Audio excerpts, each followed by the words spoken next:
I am the nation. I was born on July 4th, 1776, and the Declaration of Independence is my birth certificate. The bloodlines of the world run in my veins because I offered freedom to the oppressed. I am many things and many people. I am the nation. I am 200 million living souls and the ghost of millions who have lived and died for me. I'm Nathan Hale and Paul Revere. I stood at Lexington and fired the shot heard round the world. I'm Washington, Jefferson, Patrick Henry. I'm John Paul Jones, the Green Mountain Boys, Davy Crockett. I'm Lee Grant, Abe Lincoln. I remember the Alamo, the Maine, Pearl Harbor. When freedom called, I answered and stayed until it was over there. I left my heroic dead in Flanders fields and on the rock of Corregidor, on the bleak slopes of Korea, and in the steaming jungles of Vietnam. I am the Brooklyn Bridge, the wheatlands of Kansas, and the granite hills of Vermont. I am the coal fields of the Virginias and Pennsylvania, the fertile lands of the West, the Golden Gate and Grand Canyon. I am Independence Hall, the Monitor. I am the Merrimack. I'm big. I sprawl from the Atlantic to the Pacific. My arms reach out to embrace Hawaii and Alaska. 3 million square miles. I'm more than 3 million farms. I'm forest, field, mountain, and desert. I'm quiet villages, and I'm cities that never sleep. You can look at me and see Ben Franklin walking down the streets of Philadelphia with his bread loaf under his arm. You can see Betsy Ross with her needle. You can see the lights of Christmas and hear the strains of Auld Lang Syne as the calendar turns again. Ooh, man. What was that, man? Okay, what are we adding in here, man? No, we're not adding all of that in here. No, we're not. I'm sorry, guys. But we are going to add one more song. Ladies and gentlemen, before we get started tonight, I'm going to play one more little tune. I was looking for something short, 2 or 3 minutes, nothing long. So we're going to pop this on right quick. And what's that, Bruce? No, we're going to get live in just a few minutes, yes. Well, consider you're listening to United Public Radio. Yes, you are. Out of New Orleans, out of the Gulf Coast, out of Rome, out of Italy, out of Paris, you name it, we're there. I'm talking to you through the Gulf Coast from Pennsylvania. Yeah. Right. John's on the other coast. Yeah. Just go looking for us, people. Did you know, Jay, that Pittsburgh is the biggest city in the Appalachians? Really? Wow. I did not know that.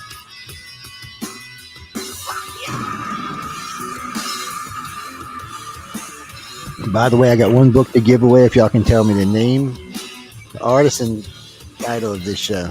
Of this video. I can say what I want, even if I'm not serious. I can say what I want to, even if I'm not serious. Even though I've never heard this song before, I could tell based on the voice alone. Well, it's a fairly famous group, people. Now, this is not probably one of the more popular songs because most of the popular songs, unfortunately, are like 9 minutes long, so we can't put them on here. But but this is a little short one. I actually hadn't heard this one myself, so I said we're gonna sound it. It's not that hard of a group to figure out, Bruce, man. They're fairly famous. Well, all rock groups are fairly famous. That's what I mean. What you want me to put it where you can see the no, that's cute, man. If you look hard enough, you can see the title, the song, and the thing right there. Yeah. So what we're gonna do is first person, iCarCox.net. First, we're gonna do 51. If you do 51, I'm gonna give you Right as the Future. Book 36. What the hell book you're in, Sean? What? 33. 33. Let me see. Do I have a 33? Oh, I do have a 33. So instead of 36, I will give y'all a 33 in honor of Sean because tonight.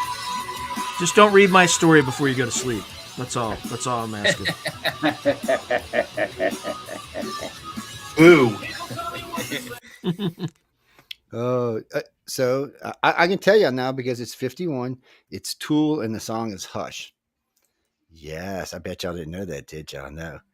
I did. I had first time I'd ever seen it. I've heard several Tool songs in my time, but I remember they were always kind of like Stairway to Heaven. They were always kind of long songs because what do you mean? No, really good songs can be long. Okay, there are exceptions. Damn, I can't even speak tonight. Exceptions of the rule. Most people want a 3 to 5 minute song, but there are songs that can reach into the 7, 8, 9, 10-minute category if they're good.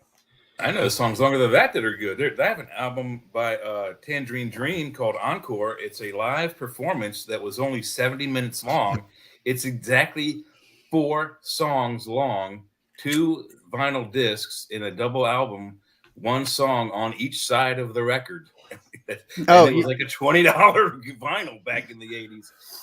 So I'm gonna give away another book if you can tell me where this came from. Why Don't We Do It in the Road? It's a very famous group, got lots of albums. Yes.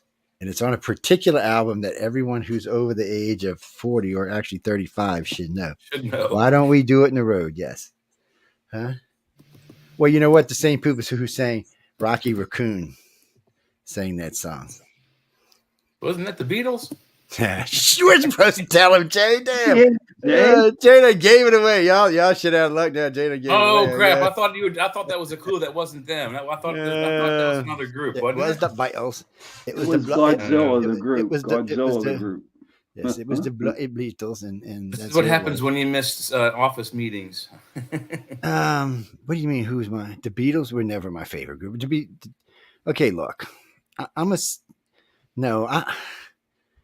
I can do. Look, I've had it because I got a big family with lots of kids in it and all different ages, so I can listen to anything.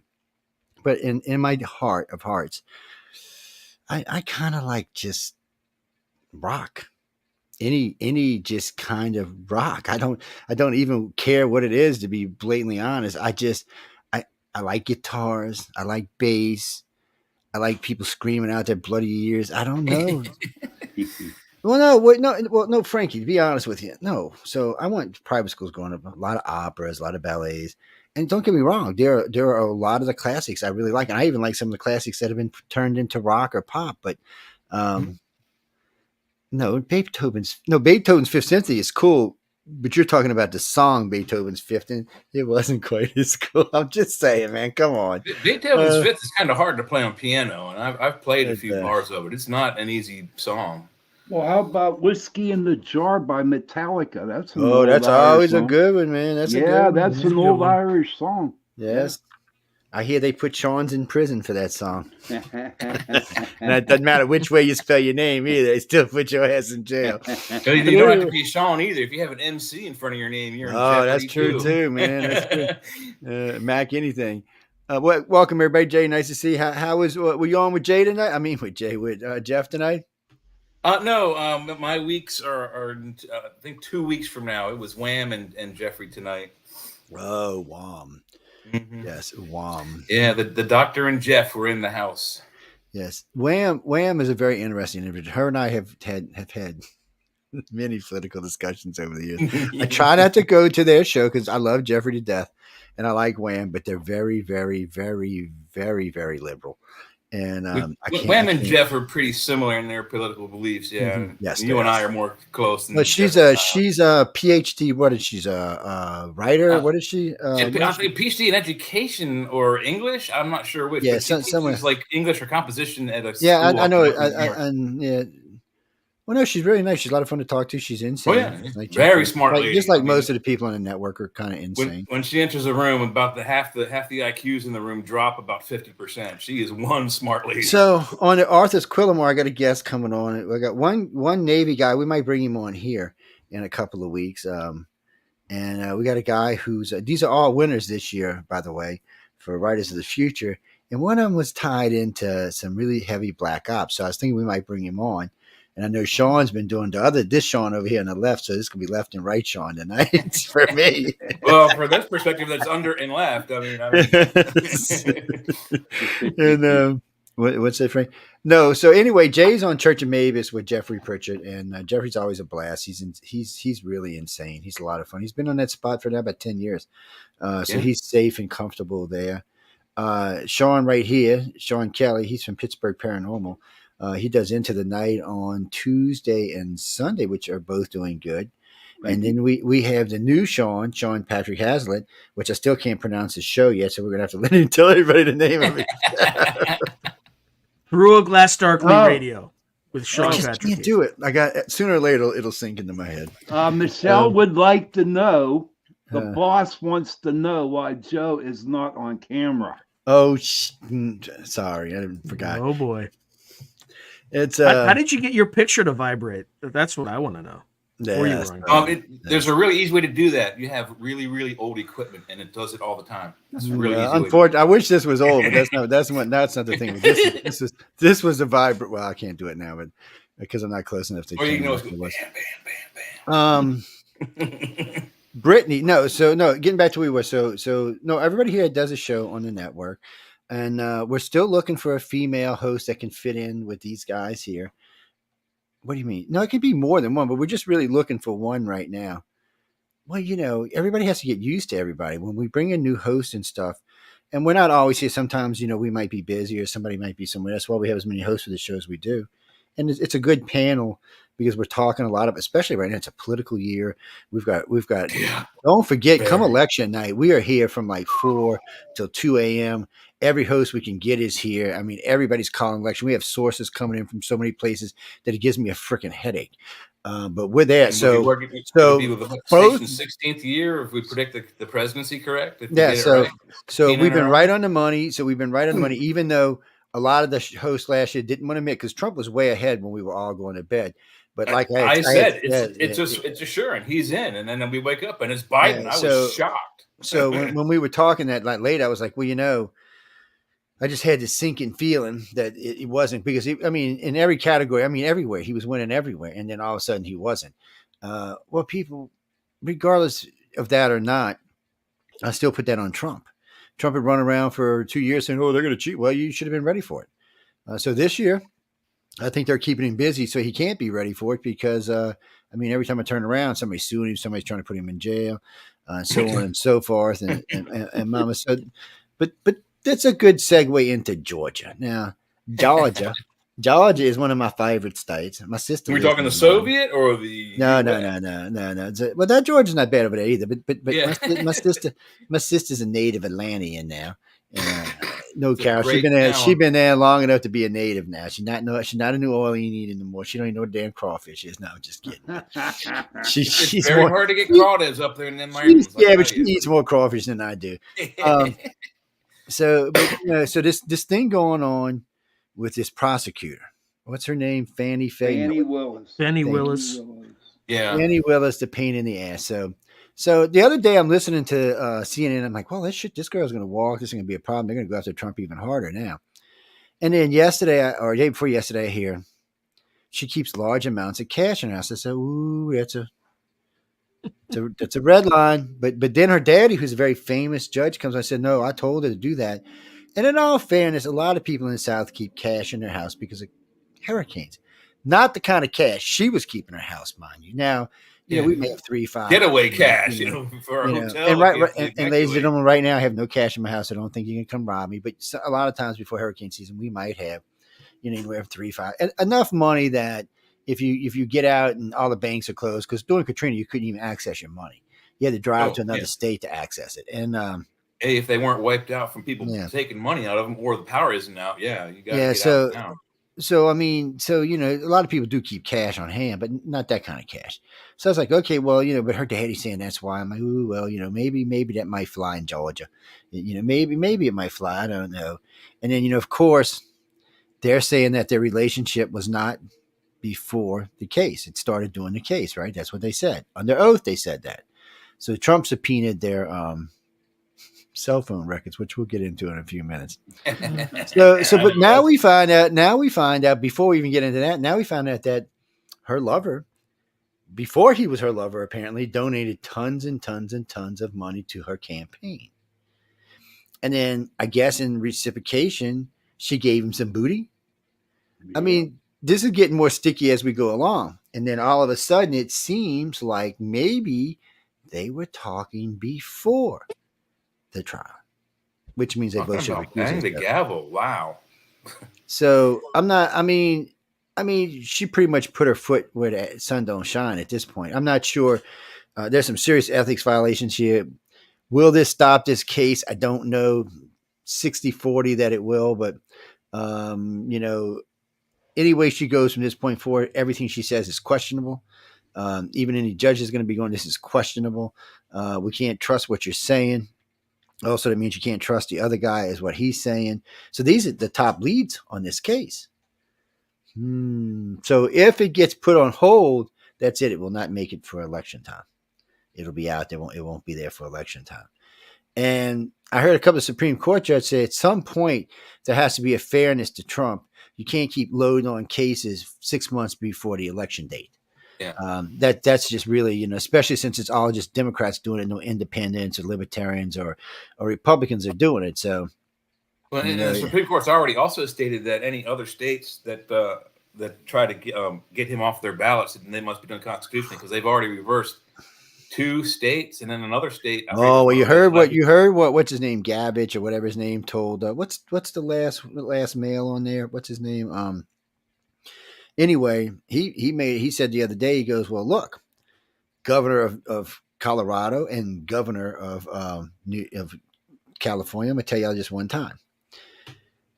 The order's been passed. You can't go around enforcing your gun laws like you were trying now. It is illegal, and in lieu of the court's order, you have 30 days to correct it, or we will actually put the what did he call them? Not the sheriffs, the Mounties, not the Mounties. Who the hell are they? Oh, The National Guard. Rangers. No, the Rangers will come and Ooh. show up and arrest you and bring you to a federal prison. He told that, and then he told the Colorado guy, if I find out that this is not on the ballot within X amount of days, which I think was 4 or 5, he said, we will have you arrested and brought to a federal penitentiary pending a trial. He said, you will, at this point, you will be in, what is it when you don't listen to the court? Contempt. In contempt of court. And at that point, Oh, you can be arrested and put in jail. So actually what's happened here is all the justices feel the same way. Even the liberals feel the same way. Look, you can't slide the court. You just can't. If you start doing it, then one day when the Democrats have the court again, well, no, one day the Democrats will have the courts again. The Republicans will say, screw you. You didn't do it, so why should we do it? And Texas and Florida is already irritable as it is. So, I mean, it's to a point now where it's just becoming funny. And then I hear the judge, one of the federal judges in New York go, well, I still want to see this guy's appraisals license. This is a Democrat. No, this guy, I'm serious. This guy's a Democrat. And Did you see the governor of New York had to reassure businesses not to leave? Look, if I were running an investment bank or I were running like an investment services company, I would get the hell out and just go to Florida. A lot of them already have. Well, have, and a lot more are going. In New York and California, you got a big problem now. They're bleeding out people due to shitty policies. And then what is this? So the hookers have taken over LA. What the hell is this? What? So I've been all over LA. I ain't seen nothing. So a friend of mine who lives in LA, he lives and works in LA. He's a very comfortable guy. So he's driving around town making videos now in the good neighborhoods and the rich neighborhoods and the poor neighborhoods and the shitty neighborhoods and the fantastic everywhere. I mean, I was like, dude, I said, down here, they just pick him up and put him in jail. You're like, what are you doing? No, you're going to jail. No, you're going to, get in the car. You're going to jail. Prostitution's illegal. And at last I checked, it was still illegal in LA. What the hell? That ain't Vegas.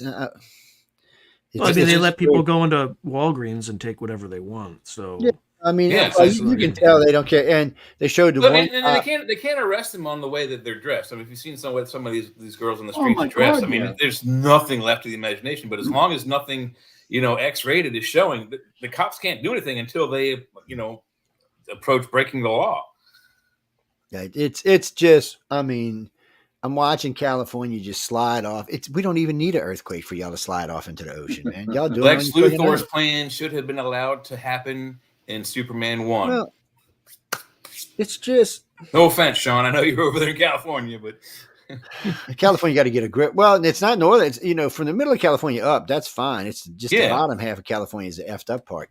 Well, yeah, And, he only wanted to cut off like the half that's by the ocean. The rest would have become cliffront properties. Well, they already put an amendment up to try to break California in half. Oh, really? Who did that? You're kidding. Somebody in Northern California did. They wanted to break it in half. They're like, well, from what was it, Sacramento up or somewhere? They would call it like Jefferson and like Southern Oregon too. The same thing. But you wouldn't be able to break it off in that way. Actually, the fault line, the San Andreas fault line, goes from Washington State all the way down through Baja California. No, they just wanted to make a line on that. Almost all of Baja California is going off with it. Okay, how about them people in Oregon that want to merge with Idaho? Did they pass that? Where they wanted to make it one big state?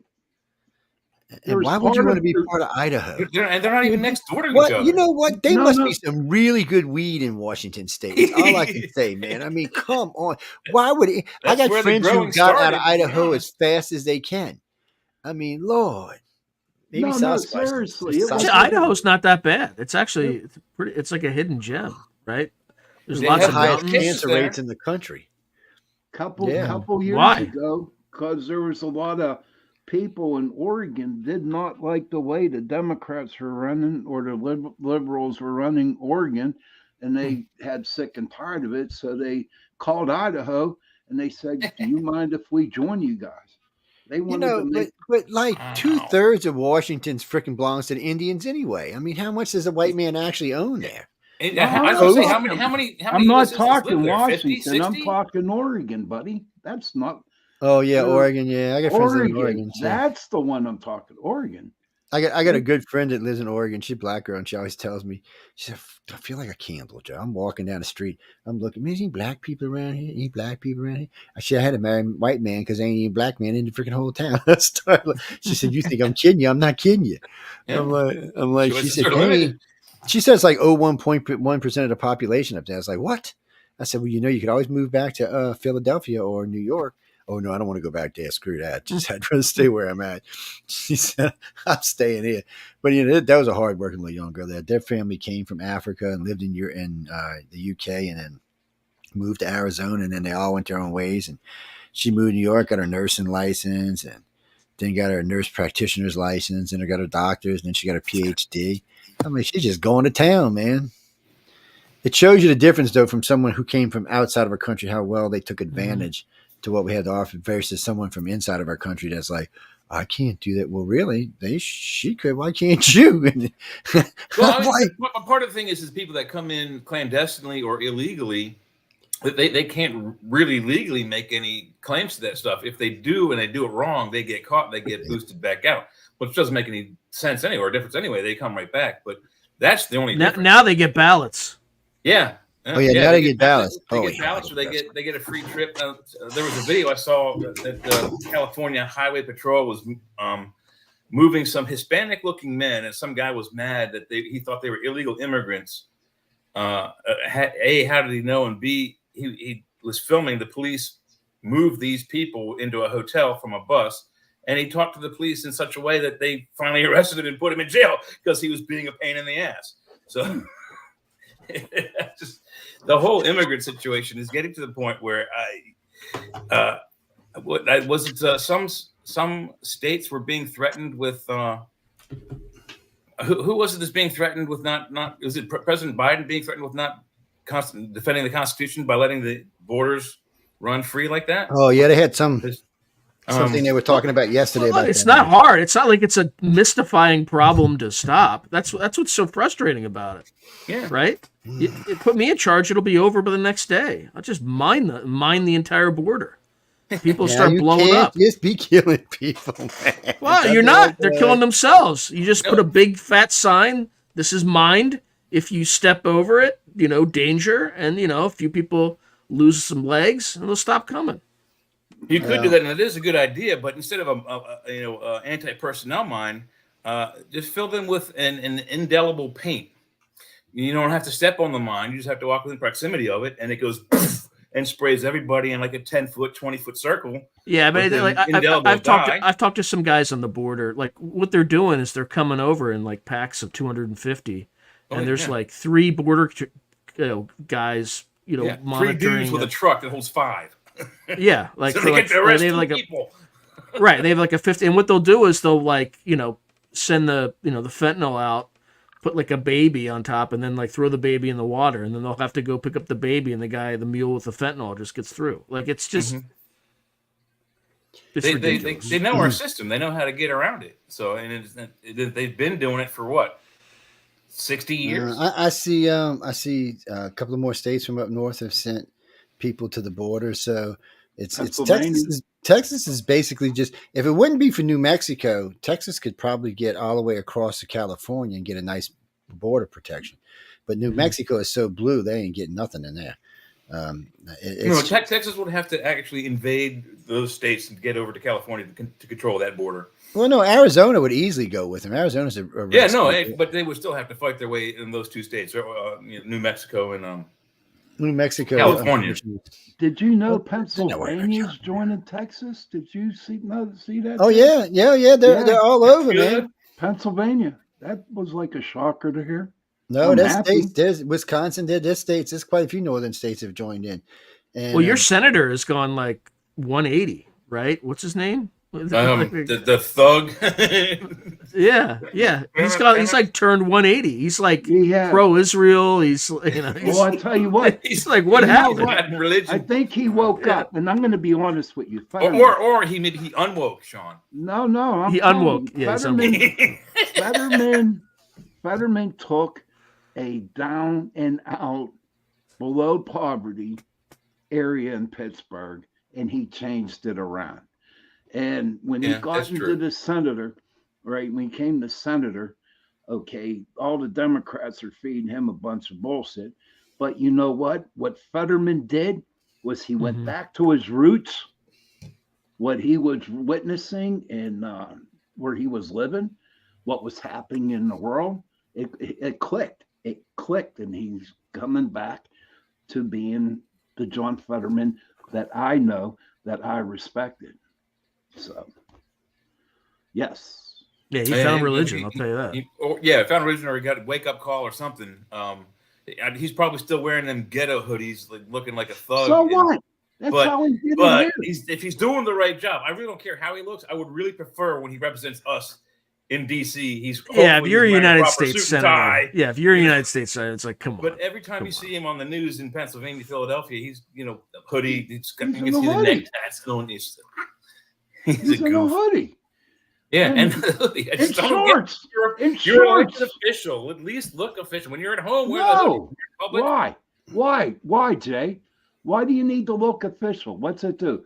It makes him look irresponsible when he. It's a respect. It's a respect. It's a respect. Right? You're a United States senator, the most powerful country in the history of humanity. My money's paying his job. He needs to be wearing a suit. When he's on his back deck drinking a beer on Saturday morning, I don't care what he wears. He could be in his boxers and flip flops and shower shoes. I'm confused anyway, because I know when you're in the House and Senate, you have to wear a suit. You have to wear a coat and tie. Yeah, you have to. It's but part when of he the was in the code. Senate, when he was when he was with the senator, Schumer came with a rule saying that he could wear whatever he wanted.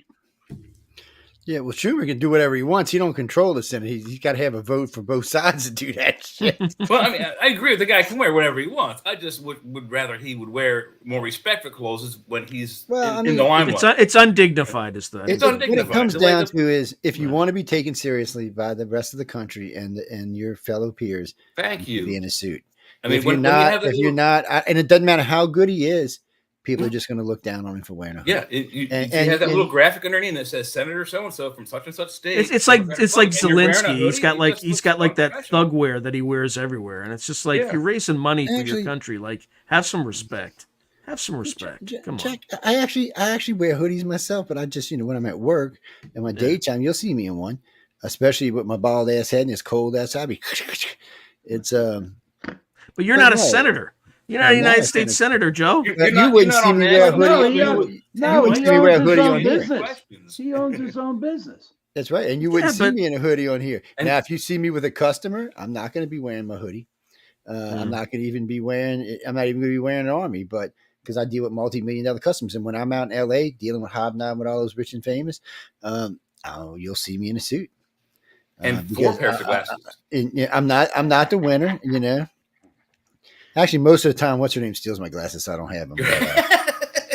Emily Goodman stealing your glasses? No. What's her little shithead, Sarah? Oh, okay.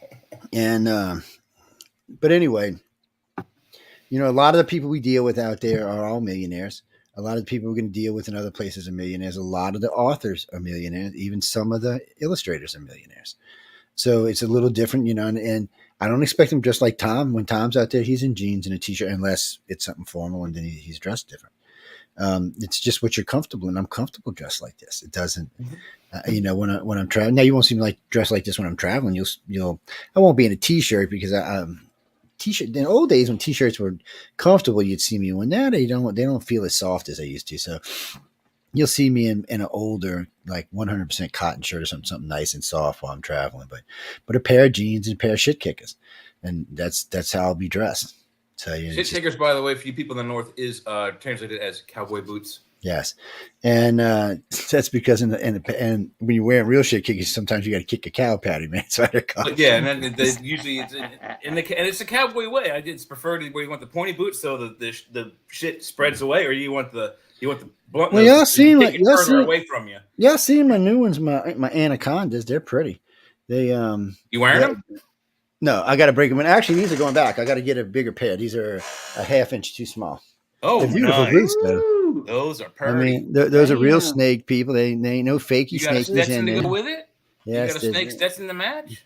I might have one laying around somewhere. It's what I want is a nice duster, man. And what do you mean, Jim? So, Jimmy, you might see me one day in shit kickers, jeans, a duster, a hat, and boots.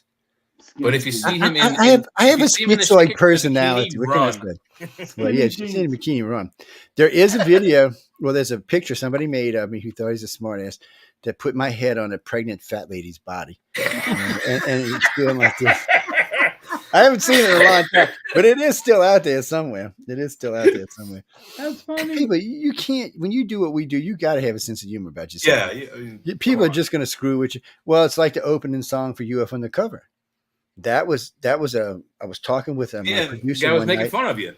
Yeah, and I was talking with my producer one night on Wake Up USA, telling him about something that happened to us in the swamp.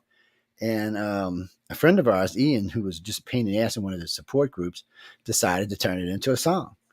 And he turned it in, and he was scared to even let me hear. He thought I was going to be really pissed. And one of my friends sent it over. He said, "I just want to see your reaction." I was laughing my ass off.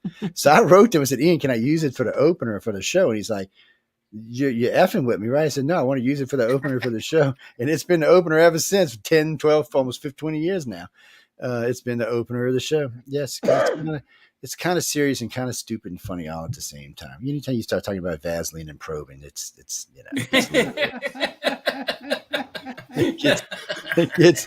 I'm just saying, it gets a little weird, people. Oh, man. But anyway, so all we can do is hope the Georgia girl gets knocked out and the case gets put on hold. The one in D.C. is on. It's been taken off the docket indefinitely. They don't know when it's going back on. So it doesn't look like it's going to. It's looking more and more like it won't make it before the. I think they know that too. So the problem for them is why push a trial that once you know if Trump wins, you can't do anything. You can't prosecute a sitting president. So you're just kind of stuck. And remember, he's always got the right to pardon himself. So it's kind of a moot point to even go after him at this point. So I think what you'll see is right now, so the New York one's already done and over with. So he can either decide to settle and pay or go ahead and get an appeal, which he's going to get an appeal. And if he's got to take it to the Supreme Court, it's null and void until it goes all the way through the process. And by the time it gets through the process, we'll already be into the election. So, and if he wins, then it'll be on hold until he's at least out of the office. Yes, or he can again pardon himself. So in New York can take a flying, since it was an illegal thing to start off with, New York can just take a flying, what. But I got to be honest, and I know this is why Democrats have been scrambling so hard. Instead of trying to make peace with the man, they want to make it worse. So now, if I was him, as soon as I got in office, I would actually start assigning committees, just nothing but checking them out all the way across the board, just nonstop. Every Democrat from Shitty Schumer all the way up through the rest of the bunch.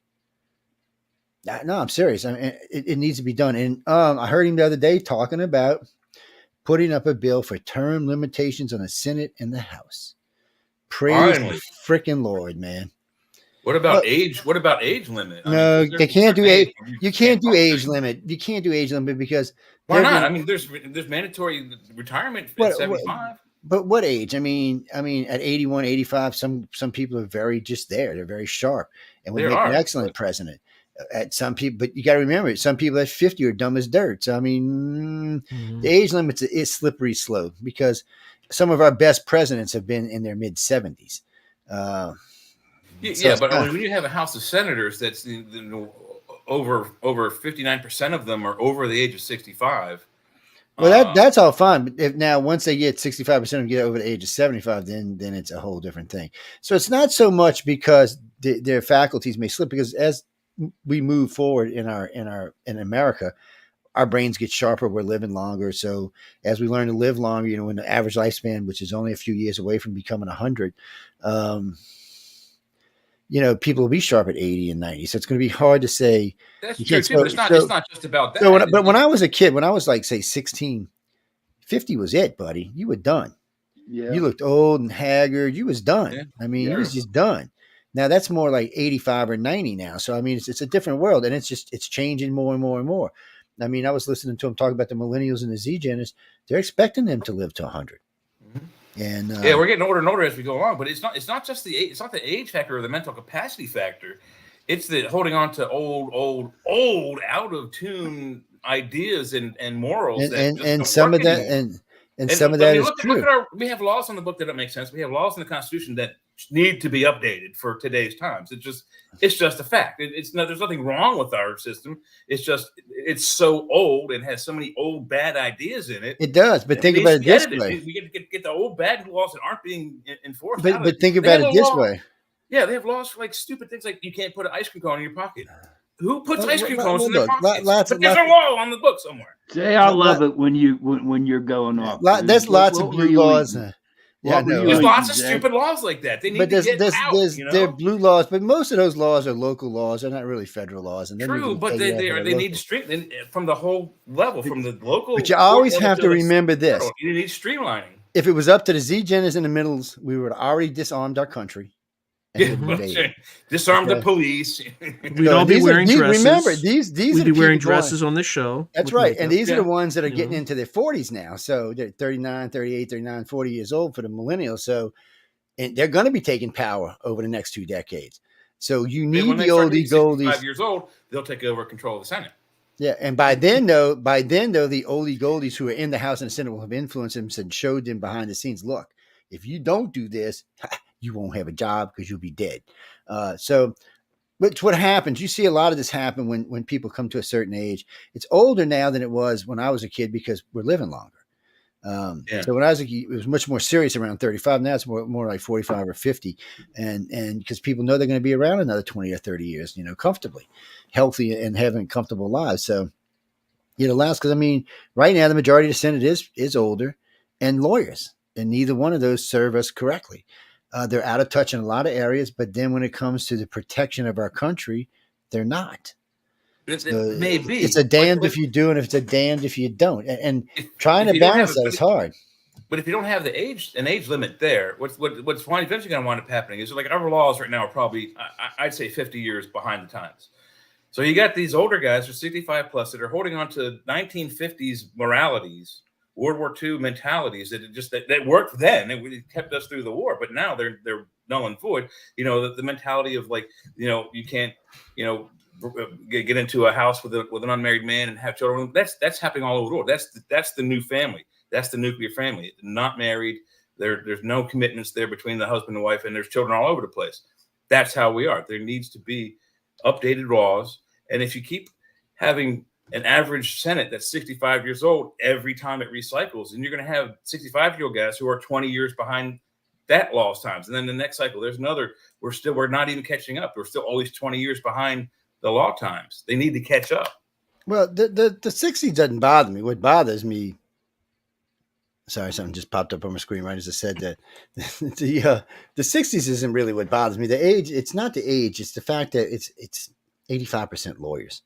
So the problem Yeah, isn't with how old you are. It's the problem is what we're allowing to run our country. Yeah. And lawyers are not good. They don't do good jobs at running our country. They're shitty. They just can't do it. They want to fight and bicker all the time. So that's what we've fallen into. Because I used to watch the Senate even before, going all the way back to Nixon when he was a vice president. It was different. There was a lot more bipartisanship all the way up until Clinton, and even with baby Bush, there was still bipartisanship. But after that, there has not been any since. Well, the other thing that there's, in addition to too many lawyers, there's not enough veterans too. That's the other problem. Yeah. That's why we're starting wars left and right, because these people didn't serve and they don't send their kids to fight the war. So it's like the most useless political. And that you're right, because in the old days you would see more veterans actually serving in the house, and so you'd see more astronauts serving. You'd see just more people from general walks of life. But now that's not what we see. We see politics. I mean, we see lawyers. That's what we see. Career lawyers and judges. 5%, it should be maybe 10%, but whatever it is, there should be a limit. No more than 10% of any one occupation should be allowed in the House and the Senate, because we see what happens. Well, you know what? Wasn't the House originally back in 1776? Wasn't the House for lay people like us? Was it not created? It still is. It's supposed to be for me and you and Sean and Jay. That's what it's supposed to be. We're supposed to be the House. That's why it's every 2 years.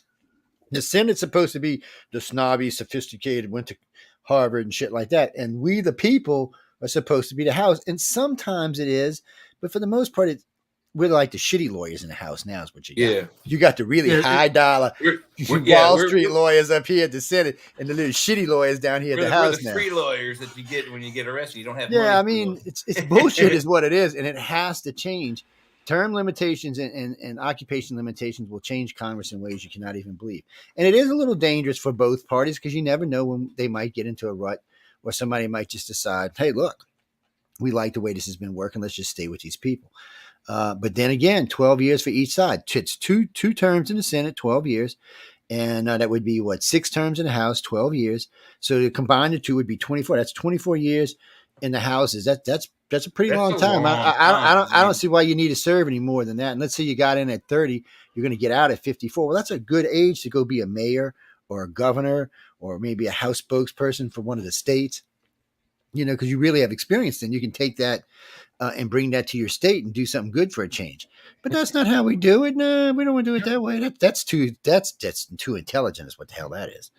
But if you look at it on average, most people that you don't spend 25 years in one job. Most people don't. And those who do usually retire at the end of those 25 or 30 years. They're not there for 50, 60 years straight. You only do so much, then get out.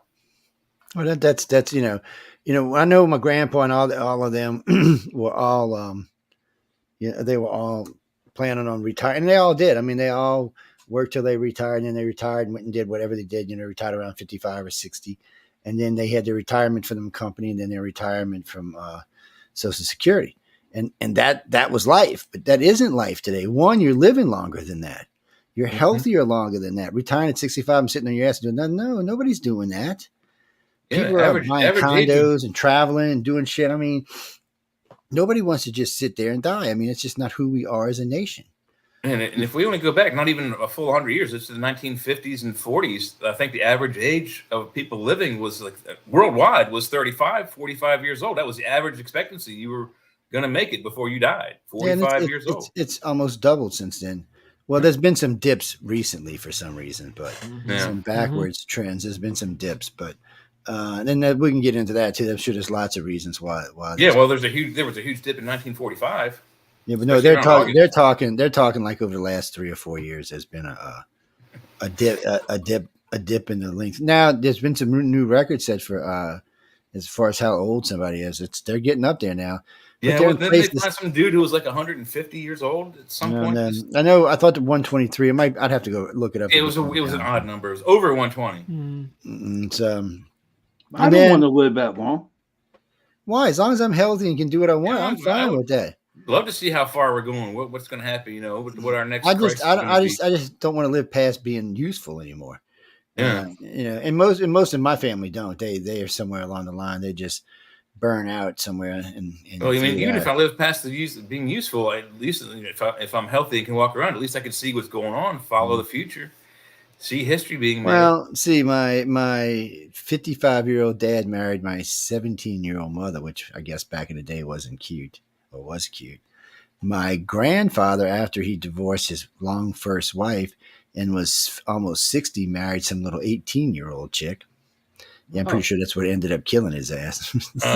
George Burns, the famous comedian and actor, when he was 83, married a 21-year-old, fathered a child with her, and then a few years later, he passed on to the afterlife. And I guarantee you that 21-year-old is, no matter what people made fun of her for marrying an 83-year-old dude, she's set for life.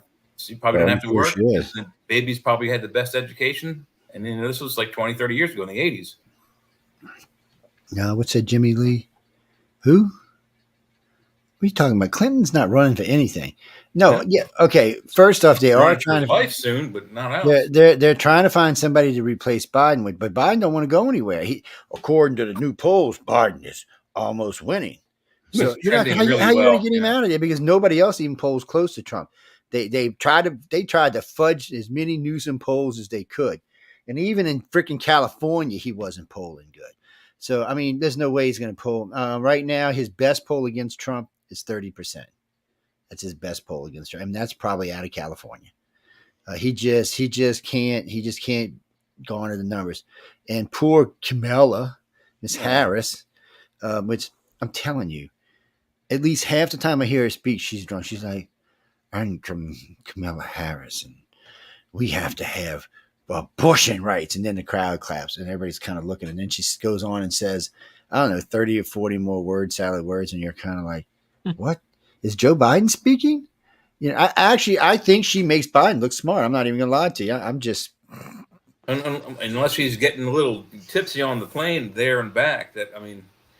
Oh, there's definitely sometimes. So I think about half the time she does have a buzz before she goes on stage.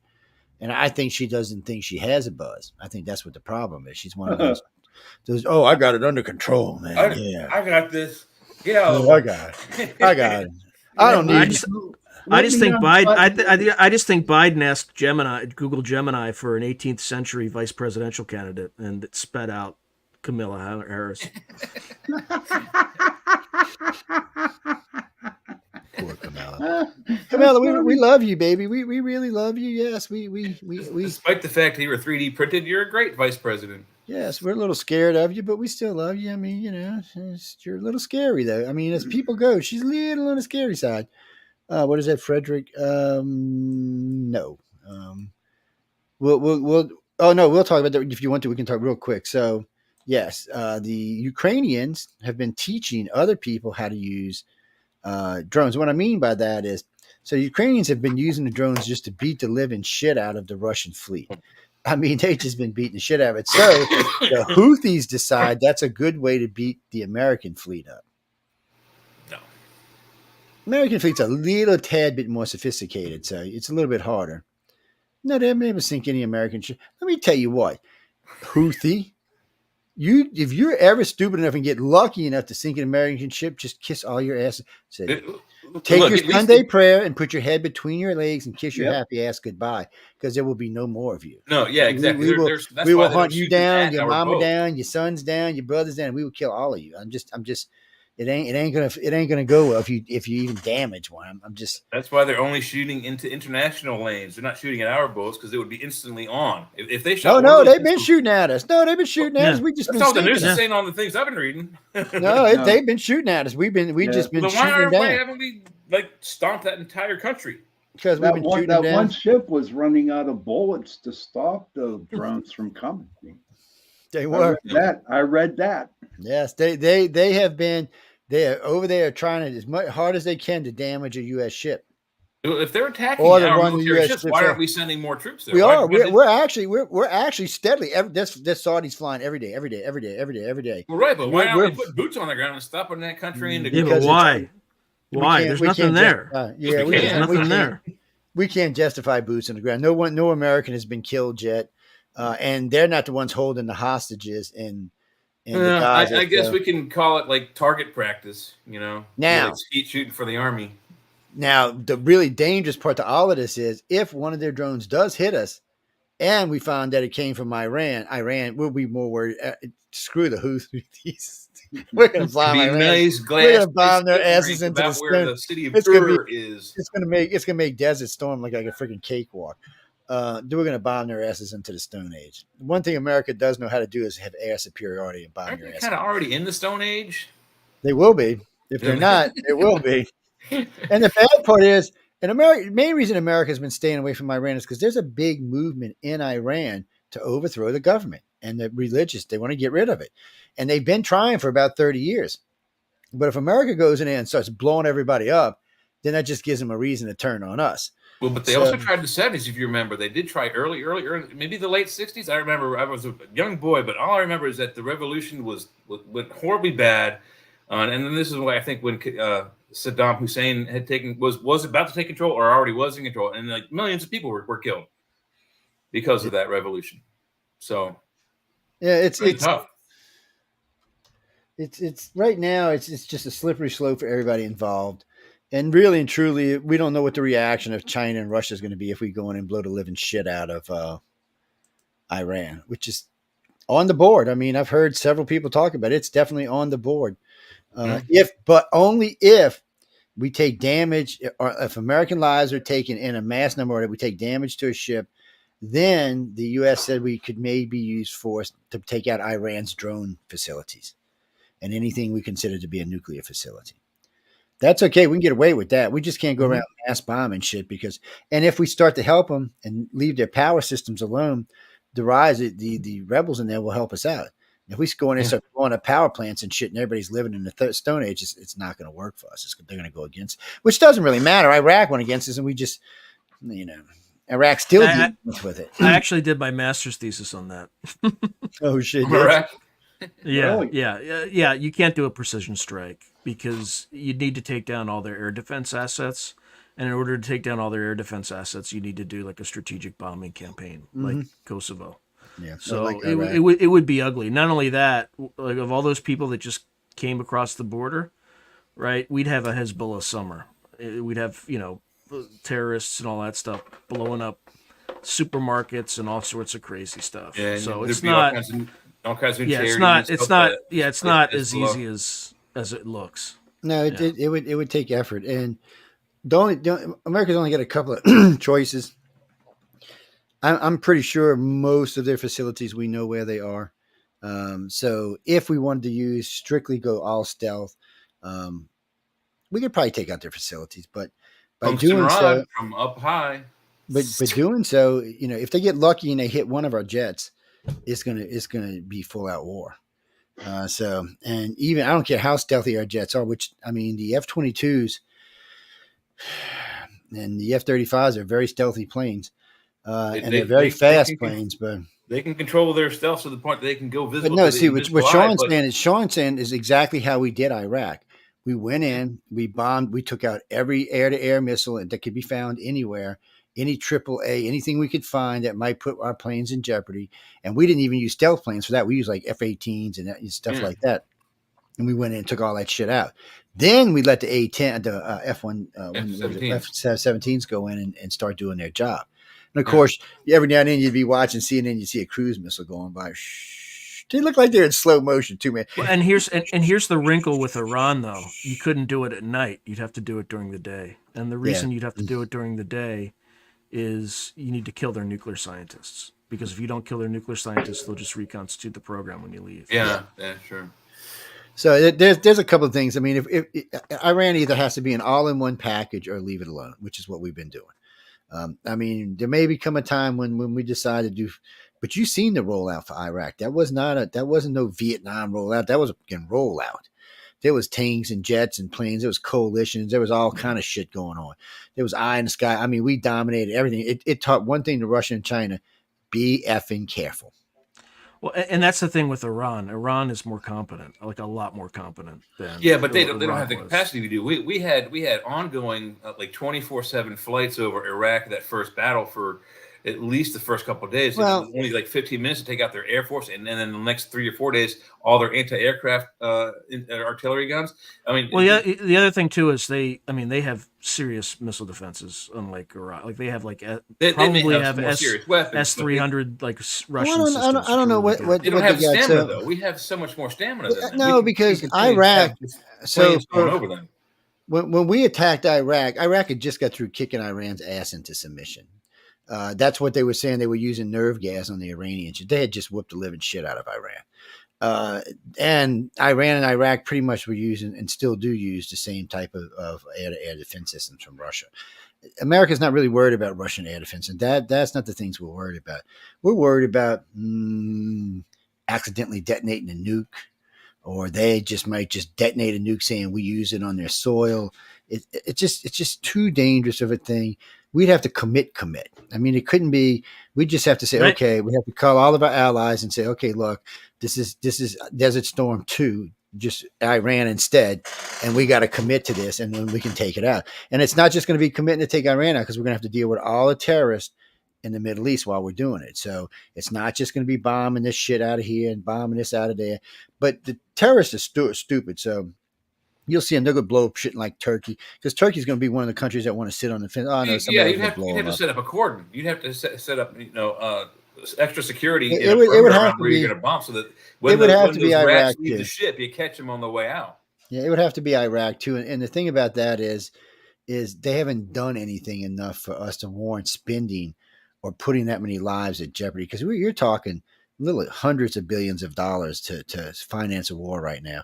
And it's not that we can't take. We could whip Iran in our sleep. That's not even a problem. I mean, they're flying F-4 Phantoms. Jesus, we watched the F-22 just sitting underneath them saying, maybe you should go home now. Yeah, it's time for you to go home. Just not, and so that Iranian F-22 flew all over Iranian airspace. Not one time did anybody know it was in Iran. It was to teach Iran a lesson. And it's not even our most stealthy jet. The F-35 is that. And it's nobody ever seen it. It's just like when we pulled up next to China with the submarines and said, hey, China, look, we got 4 nuclear submarines pointing at you. They had no idea they didn't even know they were there until we called them and told them. Ding dong! Look who's coming to dinner. I mean and that's 3 presidents that have done that now. Reagan, Clinton, and Trump have all done that now. And then sometimes you can find all 3, sometimes you can only find 1. But I remember my favorite thing is when he told Kim Jong-un, we will hunt you out of existence, and he just disappeared. And then Xi Jinping shows up for dinner 3 days later, and Trump pops up a submarine off the coast of Syria and launches 98 crews. He emptied the whole entire submarine, everything it had on board, just while he was having dinner, just to teach, hey, look, I could be killing your whole country right now, and you'd be having dinner with me. Mm-hmm. It was a valuable lesson, and she knows that Trump is crazy. Putin knows that Trump is crazy. But the Middle East don't give a shit that Trump is crazy. The Houthis don't care. None of them care. They're not. They are themselves crazy. Yeah, they don't care. Now, you might see Putin calm down if Trump gets in office, because Putin would be scared that Trump might use force against him. Putin more ready to come to the negotiating table than ever. He's scared because he's been trying to interfere in the election on Biden's side. So, yeah, there was that in the news too, just recently. Yeah. That same guy from the Trump thing was. What do you mean? What do you mean? Or the guy his last name like Korolev or something like that. He was the one that helped Hillary get all that Russian nonsense into the election to throw mud at Trump. They're scared of Trump. But there have been some big things lately. I mean, unions are siding with Trump. The amount of black vote now for Trump is expected to be 50%. That's outrageous, man. Joe the plumber is on his side. I mean, people who have never voted Republican are voting Republican. I mean, you've got unions who have never. People who never voted either way are voting this election. But I mean, you've got unions, even teachers' unions, that have never, ever, ever, ever voted red that are voting red now. And yet they're trying to say this is close. That's what's scary. Well, it might be. I can't see anywhere where it's close. Well, I mean, you had 7 million votes. You can probably bridge that gap. And that was before he had somebody like Kennedy running against him. Yeah. See, that's his whole problem. And I noticed, We didn't and I have got a on, third distracting party in the last one. so I got on CNN's ass about this last week. I wrote to the post. I noticed a lot of y'all's polls don't include Kennedy, and I said I heard Kennedy is running. He said he's definitely running for sure. I said, why aren't y'all taking that 10% away from Joe Biden that you know he's going to lose to Kennedy?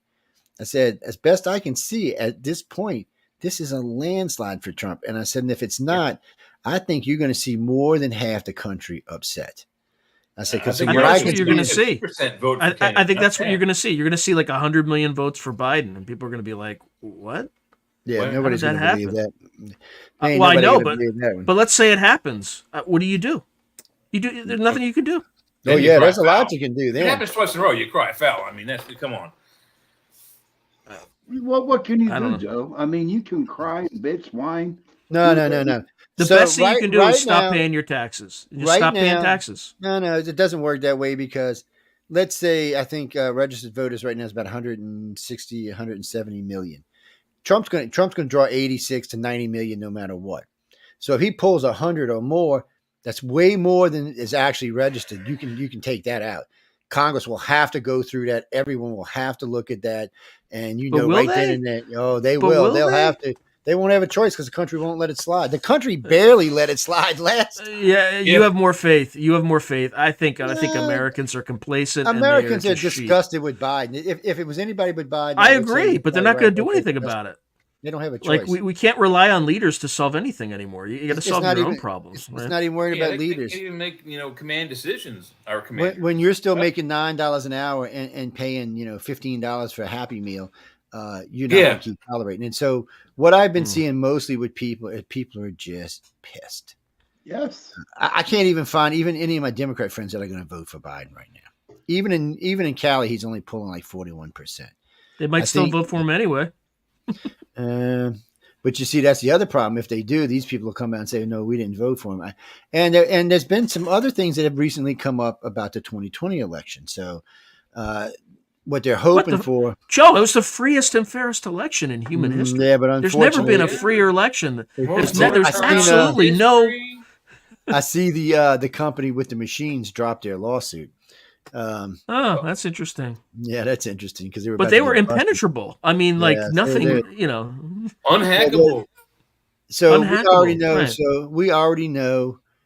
Even on the Democrats' mat, they've got 7 of the states that flipped last time flipping back for Trump. So even they would be shocked if they won, and they'll tell you right now they would be shocked if they won. So I don't even know. I think the writing's in the cards. I mean, well, you've got too many Democrats that think that all this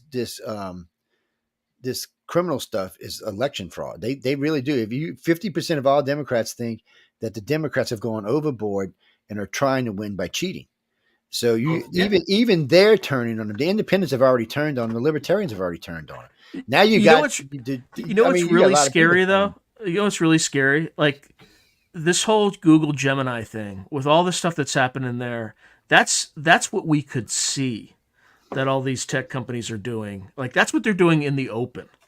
The question is how is this going to impact the election in just the search algorithms, the news stories that are pushed to the top, the news stories that are ignored, or pushed off the server. Like people, everybody had a laugh about it, but like that's terrifying. Just think if that's just the tip of the iceberg. What other information are they manipulating and distorting and things like that? Of course, but it's horrifying. I mean, that's why I mean the NSA has allegedly been since like the 60s, maybe as early as the 50s, but at least the 60s or 70s have been able to record and listen to every telephone conversation in this country, and their main reason is for national security. My father's telephones at his place of business and our homes. And my cell phone probably still is tapped because of the nature of his business. Our phones were tapped the whole time I was a kid. But I couldn't get on the phone and call one of my friends without having some, NSA goon G-man on the other side smoking cigars going, listening to my conversations. It was the most disgusting thing on the whole planet. But we couldn't say anything about it because my dad's business was he was a top secret contractor for the U.S. Navy Department. Okay, well, we got to go to break, guys. So everybody hang on to their fingers there for a minute.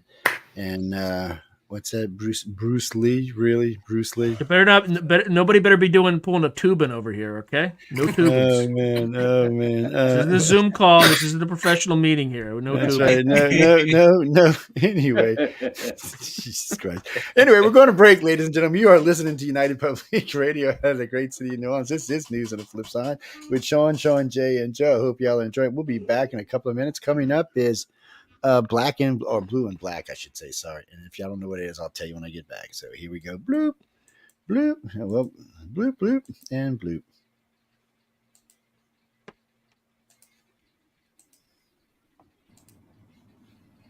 Down.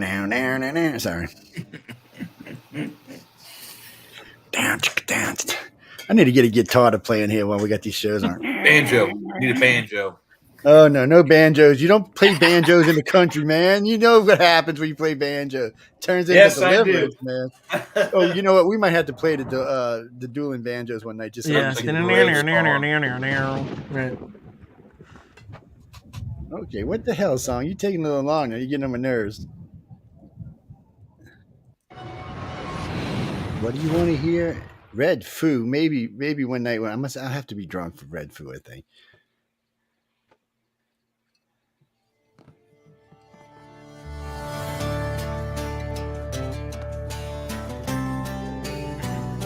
It's kind of has a little country twang to it. Yeah.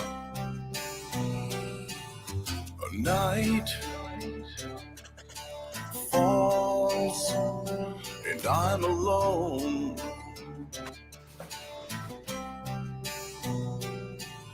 Skin, yeah, chill me to the bone.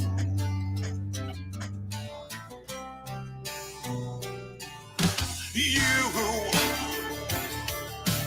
turned and you ran. Oh yeah. Whoa, slipped right. Welcome to News on the hands. Yeah, blue on black, tears on a river, push on a shove, don't mean much. Joker on Jack, match on a fire, cold on ice, a dead man's touch, whisper on a scream, never change a thing, doesn't bring you back. It's like blue on black.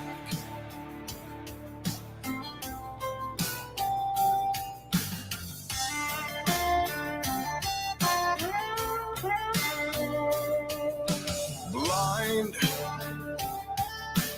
oh, but now I see.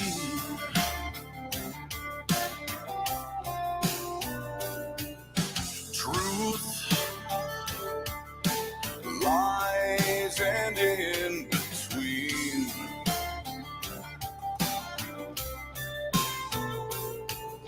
Wrong, can't be undone.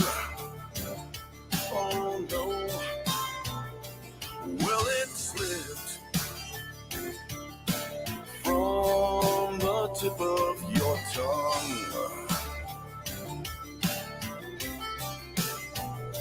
Yeah, blue on black, tears on a river, push on a shove, don't mean much.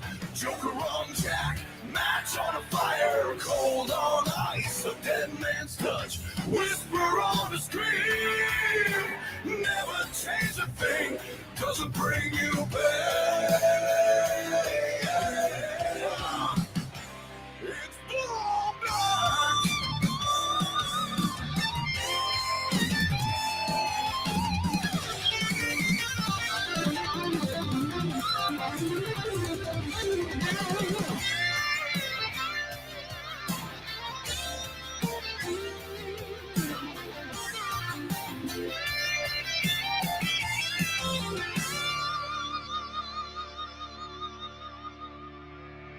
On black, tears on a river, a push on a shove, it don't mean much.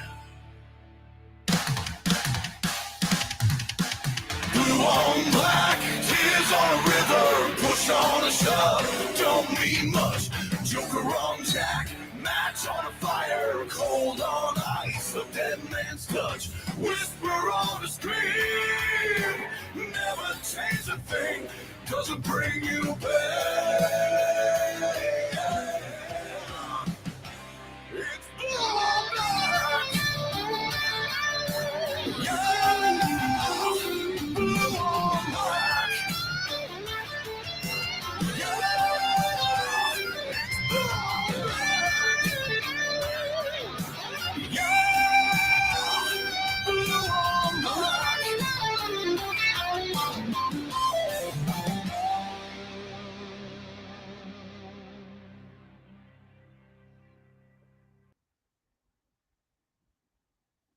Oh man, you're such a good listener. Yes, you are. No, you're not, asshole. Oh, excuse me. Did I say that out loud?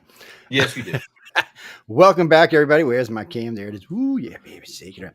So, what is blue on black, Joe? well, it depends what you want to believe. Blue and black for most people would be cops or bruises that you received from cops. So you never see them when they have the things on the stripes, blue and black. Yeah. That's police officers. Is that what he's talking about? Well, you could flip a coin on that, couldn't you? What is that, Joshua? Joshua Rainman, where the hell are you? San Francisco, California. I feel for you, brother. I do. I feel. Where you live?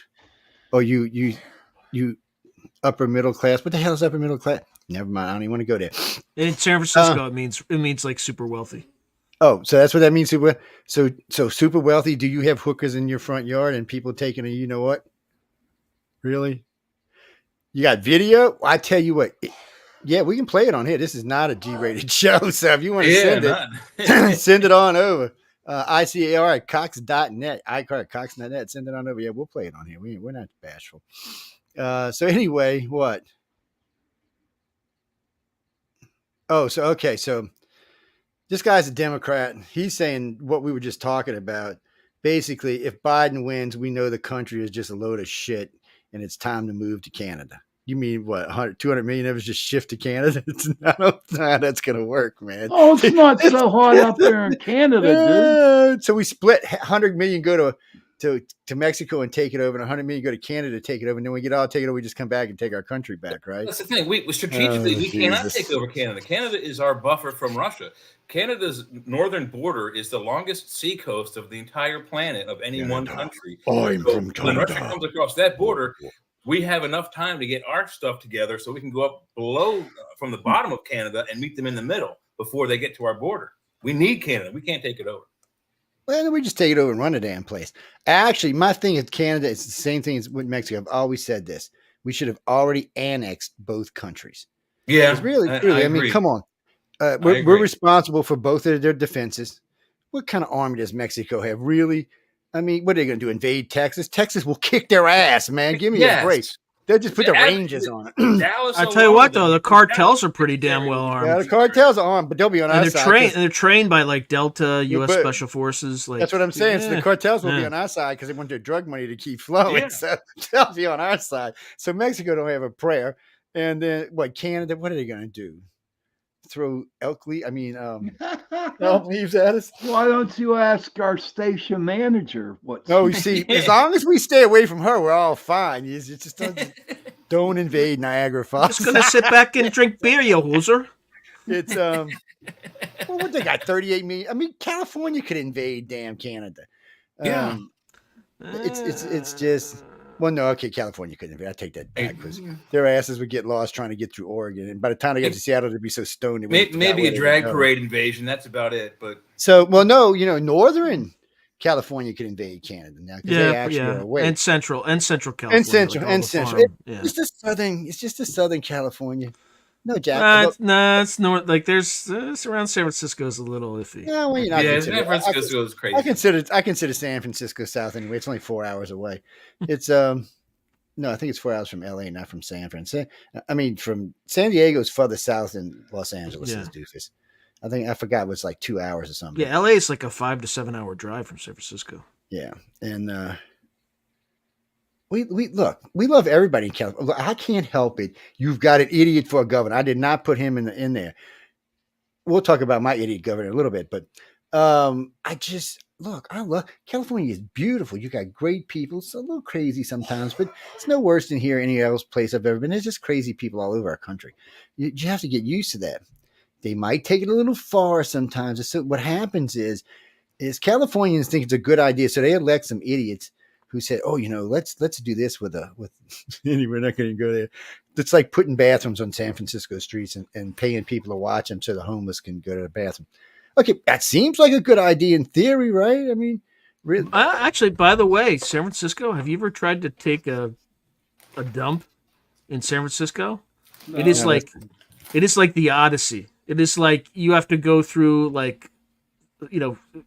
Charybdis and Scylla and Charybdis, and you got to go like through the Pillars of Hercules, and then you got to go like half the people with you get turned into pigs by Circe, and then by the time you get there, you're straining so badly that you finally find one. You got to get the key. You get the key, and then like some homeless dude tries to follow you in. Like it is.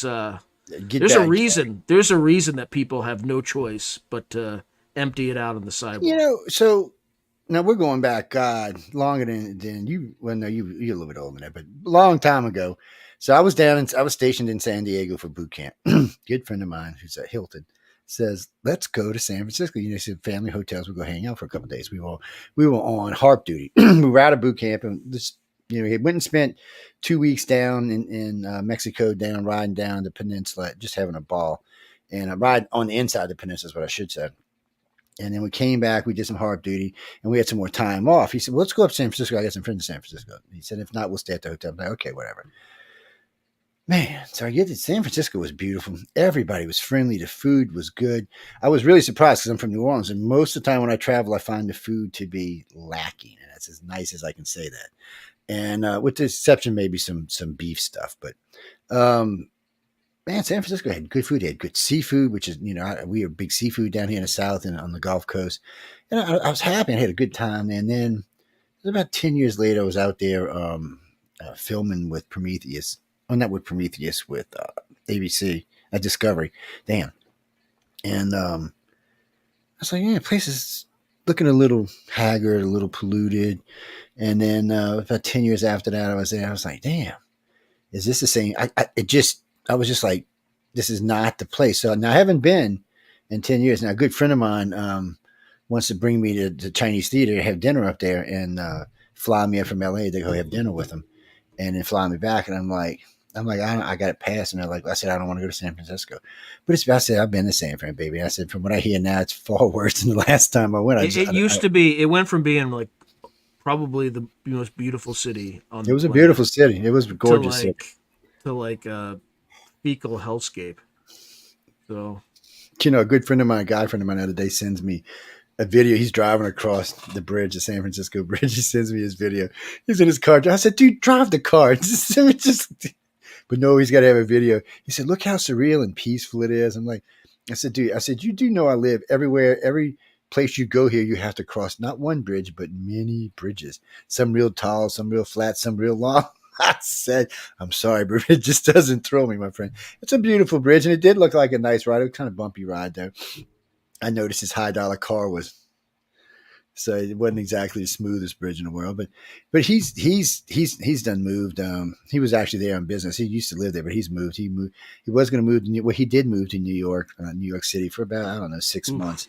And his wife Why would you take that trade? That's like the worst. I know, and that's what his wife said. And she's like, I met these people because both of them say they've been abducted by aliens. But anyway, they I know, and they're really rich. That's amazing. So anyway, she told him divorce or Florida. He said, you can go anywhere you want, even Miami. You can go anywhere you want in Florida, or divorce. It's your choice, but we're not living in New York City. She said the first time it snowed, I looked at him like, oh, you got something to carry me around in the snow? Because I'm not putting my feet in that. Snow was the problem? Look, I shouldn't even get to see anything else. Oh, wait, no, that one other problem. So this reminds me of something else, but one other problem. They were going to have dinner at some really, it took like the 3 months they had to get a reservation. They're all decked to the nines, and they sent me a picture going in the door, and a rat about goes right across New York, the yeah, definitely. So well, New Yorkers are like New Orleans. We just ignore that shit. Well, there's rats all over the place. But they were from San Fran. And obviously, there was no rats from where they used to live. She said that was the straw. She said, I told him it was either divorce or she said, and he said, well, why can't we go here? She said, Florida, because he wanted to go to D.C. Oh my God! Yeah, DC's got well, the because rat. some of the stuff he does it would probably help him to be in D.C. So she said, well, I'll tell you what, we'll settle for Jackson, which puts you pretty close to DC. I think it's like a drive is only like 10 hours. A flight's like an hour or something. From Jacksonville, it's about an 11-hour, 12-hour drive to DC. Yeah, so it's and I think they actually live a little north of there. So I know she said they tried to stay as close to the city as they could and get as close to the Georgia line as they could. So what do you mean, Jack? No, Georgia borders Florida. That's where Savannah is up above there. Savannah is exactly 1 hour and 9 minutes from the city limits of Jacksonville. Yeah. St. Petersburg's all the way at the other end of the panhandle, I think. I was stationed in Jacksonville, NAS Cecil Field. It's a neat little town. I got San Diego. I got Norfolk. Ooh, Norfolk was my dad had to go to Norfolk News. Yeah. That's boring, man. Norfolk was boring. It was boring. It was nothing. Boring. It was like even a hooker's It's a business port. It's busy. There's no, nothing there for you to see. Check it out in Norfolk. You know how you go to some San Diego and other sailor towns, and there you got strip teasers, you got nude ladies. In Norfolk, they had to wear bikinis, and that was because it was prude central. I remember when we don't drink, we don't smoke, Norfolk. Nope, they don't do anything. So I remember we docked, and they're giving us all these rules. I'm like, what do you mean? And I said, well, I told my friend, I'm just going to stay on the ship and get drunk on the ship. And he said, no. He said, he goes, what was his last famous words? I'm sure there's a hooker somewhere in this town. And I started laughing. I said, I can tell this night is going to end badly. We're going to end up in jail. I can just see it's coming. SPs are going to come looking for us. So every time they got close to, and their bars weren't even really that busy. He said, babe, you do it for money. One chick was a Marine chick. She just punched him right square in the side of the head. I couldn't stop laughing. He said, it's not funny. I said, you stupid. I said, just quit. I said, we're only here for 3 days. Chill out. I said, we had something going on with the reactor, something scram problem. So and we were only going to be in here for 3 days. And so I was like, and we were headed to, where were we headed after that? Oh, we were porting somewhere in right outside of New York. And I was like, so just chill. So I'm going to get a drink across the street. I come back. Cops got him handcuffed. He done grabbed some girl's ass. I'm like, dude, what is wrong with you? I said, you just malfunctioning. He said, man, it's that mezcal y'all gave me because we had picked up when we were on the whole side of the other side of the world. We were in the Pacific Ocean, which is the Nemesis tour duty. We only went to Norfolk because we had something they could only fix there, which amazed me. And then we went back through it, and Nimitz was too big to go through the canal. So guess what? All the way down to the end and all the way around the Cape of Hope or whatever. What is that? And it's so funny. You're cruising along. It's all warm and all. You're cruising along. And one morning you get up, just freaking snow on the end of the carrier. You're like, what the hell's going on? In the Antarctic. You're like, come on. It was people being in the Navy is just sheer insanity. It was a lot of fun. I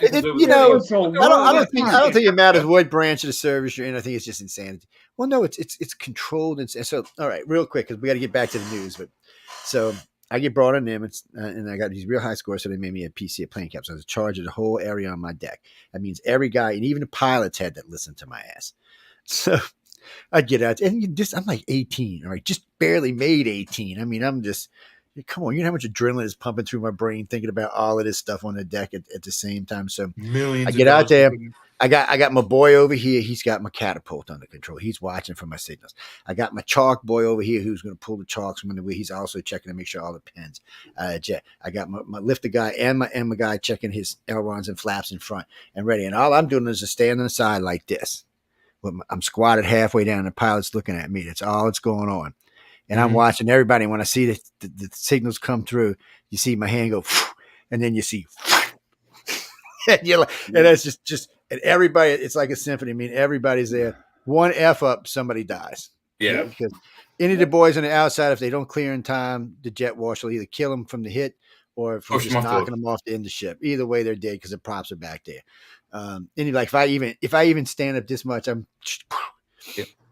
You know, any guys. The only guy who's really safe is a catapult guy, unless the catapult recoils, and then he's. Oh, we do. I forgot. We got the elevator guy too. I forgot. I got a Navy story real quick. When I was on the Independence, they loaded this plane up onto the catapult, and the captain, the plane captain, saluted too quick, so there was no steam in that catapult. So they released them, and the plane went up, over, and down in the water. Yep. So what they had to do was launch up 2 F-14 Tomcats, right? And they had to sink that sucker with 50 cows. Yeah, because you got to put it on the bottom. If you can't retrieve it, and you don't want to go in through your props because you never know what kind of damage it's going to cause. Oh my God! They usually do a full stop. I've been on a carrier to full stop. You're sitting there. Next thing I was on the deck when it happened. We stopped, the ass in, the carrier just comes up like the waves underneath it, and you're just. I mean, this thing is hundreds of tons. You find yourself just flying down the damn runway.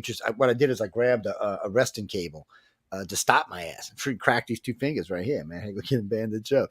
I was like, I felt like a jet for a minute. I wasn't the only one doing it either. It was there was no warning. You know, we had a ship. We had one that it just stalled. It was a perfect launch. Everything was fine. He hit his secondary thrusters to kick out, and you just heard. And the plane just went plunk. Yep. And you see, they got lucky because both chutes came out and they didn't land on the deck. Every now and then I've seen one actually make the deck, but they kind of went off to the left of the ship. And then you heard full stop. Hard right rudder and full stop is what you heard. So that as we were stopping, we were kind of using the boat to push over, to push the plane out of the way. I'm like, what this shit is just dangerous. And I remember when my captain, the first mate, the first officer, he goes, You're the one that fixed the dual control in the reactor room? I said, yeah, I went down and took care of it. I said, it just wasn't making a good connection. It's just basic electronics. And I said, then I came up and refitted the secondary radar because the guy down there said it was getting some kind of weird interference. He looked at me he said, what are you on my boat for, boy? And I said, advanced avionics and advanced electronics. So he said, what the hell are you doing on the flight deck? I said, because I love it. That's where I wanted. I didn't want to swear I wanted to be, man. It was great. And that's where all the action is. Well, after that, my ass was everything with that was it. So they that's when they decided I had a class 4, class 5 security clearance. And he said, well, I can't promise you this. He said, but I'm pretty sure you're going to be off the flight deck and up here. I'm like, really? And, so about 2 weeks passed. He comes back. He said, it was about 3 weeks actually. He said, okay, you're clear for a class 10 security clearance. He said, with the exception of me and the captain, you've got one of the highest clearances. He said, you got to clear all the pilots in the boat. I'm like, what? So he tells me what I'm going to be doing. So I'm going to be on the conning tower, which already you got to have this outrageous security clearance because of all the shit that's in there. All of our advanced military systems are in there. Everything that's anything that the Russians or Chinese would want is in that freaking room. Mm-hmm.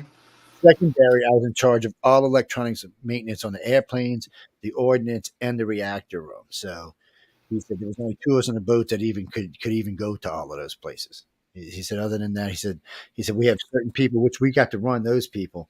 I had guys that were 40 years old working for me. I was amazed, and they listened. That was what was amazing. He said, no, you're the guy. You're the one with the degree. You're the one that knows what's going on. We need to know what we're doing. I'm like, cool. But the jets were easy. Plug and play. I wonder if that's classified shit. No, I don't think so. They're plug and play people. What I mean is, instead of trying to fix a resistor or condenser or something on the board itself, a chip or anything, you take the one out, slide the new one in, clear, you're done. It takes way less time and it works way better. You'd be amazed some of the things I learned about stuff I can't talk about even today. Yeah, I know, it's amazing. Jimmy, no, we're going to be talking about, you mean the Ukrainians? Yeah, there's a lot happening over there, actually. So, not just in Ukraine. I seen a United Nations, an EU post yesterday from the EU News that it feels like the EU may be switching directions and wanting to back Putin in the rest of this war. Wow. So now I haven't seen that from like Poland or from Germany or from any other countries, but it was in the news. So is this some bullshit story? Could be. Well, yeah, I don't think you're going to hear any of that from Poland. I just saw a news blip this afternoon. Well, I think it was ABC. I'm not positive. It was just on in the background, and they said that there's 3 or 4 countries just on the northwestern border of Ukraine, and I think it's Lithuania, Belarus, Poland, and one other. I forget what the 4th one is, but 3 of these countries have increased their GDP production on military spending by 2%, and Poland has increased their military budget by 4%. So these 4 countries are preparing to either get their asses kicked or start kicking ass. They're ready for something to come across their borders. Well, if you listen to the EU news and a lot of the other news is including the Russian news, we're going to war. It's just a matter of time. Yeah, it's a matter of one mistake. What's his name? Medvedev. Medvedev. Well, he came out and said that he thought, this is a quote, that because of all the help that was given to the Ukraine by the English, he should nuke London. And if the United States and all keep interfering, it should be a lesson taught to them that London and New York should be nuked simultaneously. I'm looking at this guy going, are you just stupid? Yeah. Even Joe Biden's not going to let you nuke London and New York. I mean, you're going to die. And that's if you get a nuke over here without getting shot down. I said, I can't guarantee. And even if Joe Biden did say, no, don't launch a counterattack, I guarantee you the closest gentleman's going to punch him dead in the face and launch it himself. There's no way we're going to lose New York. Well, we won't have to because NATO will. It won't be it won't even be our help. Nobody's jumping in. So NATO is just going to say, well, we'll have to strategically take out all your nuclear silos now and most of your military. And we'll just annex your country and split it up for the good of the rest of the planet. They'll call the United States and Britain and some of their other allies, and there'll be a joint nuclear strike along with the military back. But the problem is, who wants to nuke anything? We live in the Northern Hemisphere. You can't nuke nothing.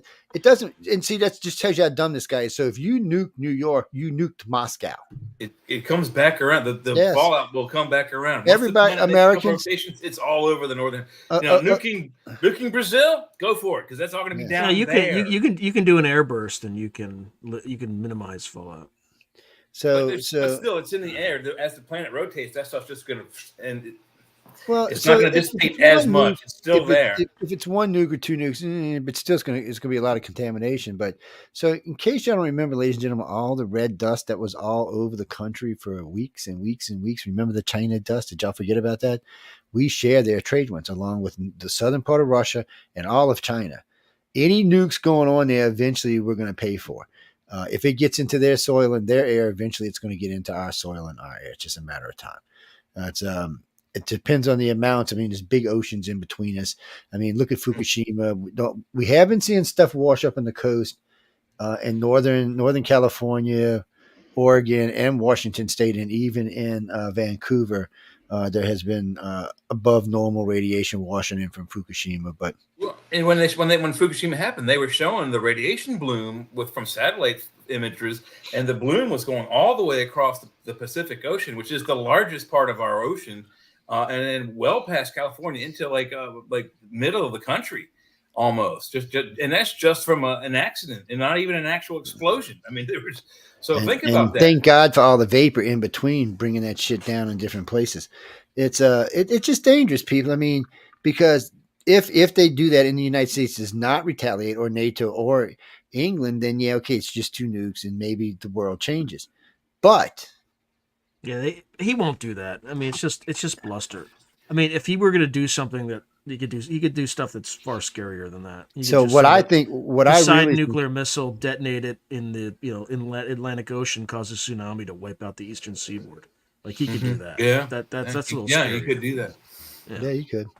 And if you launch one, take one of the subs out there and pull it's a Poseidon missile. Yeah, Poseidon torpedo. Yeah. Yeah, you don't even have to launch anything, and then pull the safeties off on the nuclear. Y'all know there's a boom tsunami. There's a movie that does that. Take out Europe and America. There's a movie out there that does that, and then the United States Navy launches a 25 kiloton nuke straight at the tsunami and evaporates it.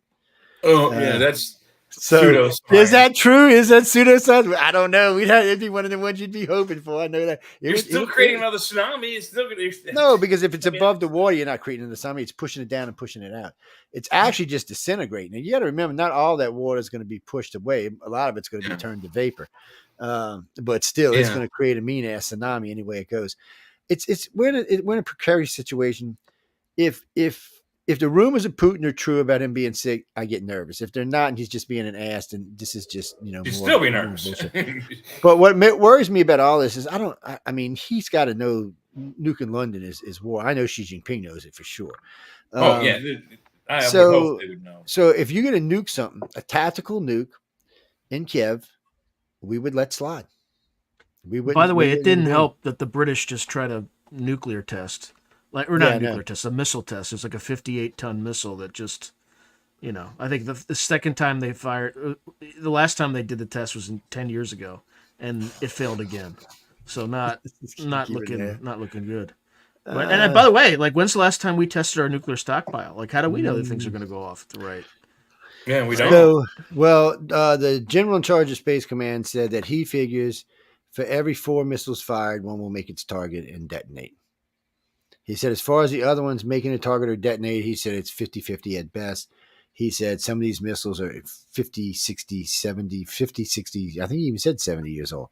Yeah. He said there are missiles here that have been here since like 55. He said, he said, but he was honest. He said when we were up to 12,500 missiles, we went old to new. He said, so we've been getting rid of the old ones. So we only really have the new ones. He said, but even the new ones are 40. They're old, yeah. And even if they don't actually, explode nuclear-wise, they will devastate what they hit, if they hit. Well, I mean, it can become a dirty bomb if they don't explode. So, I mean, there's all kind of ways it can go. And if the United States sees one that's impacted and had exploded, they can always shoot a sidewinder into the wall or a cruise missile into it. Maybe a 1 kiloton to set off the 25 kiloton. It's just dangerous.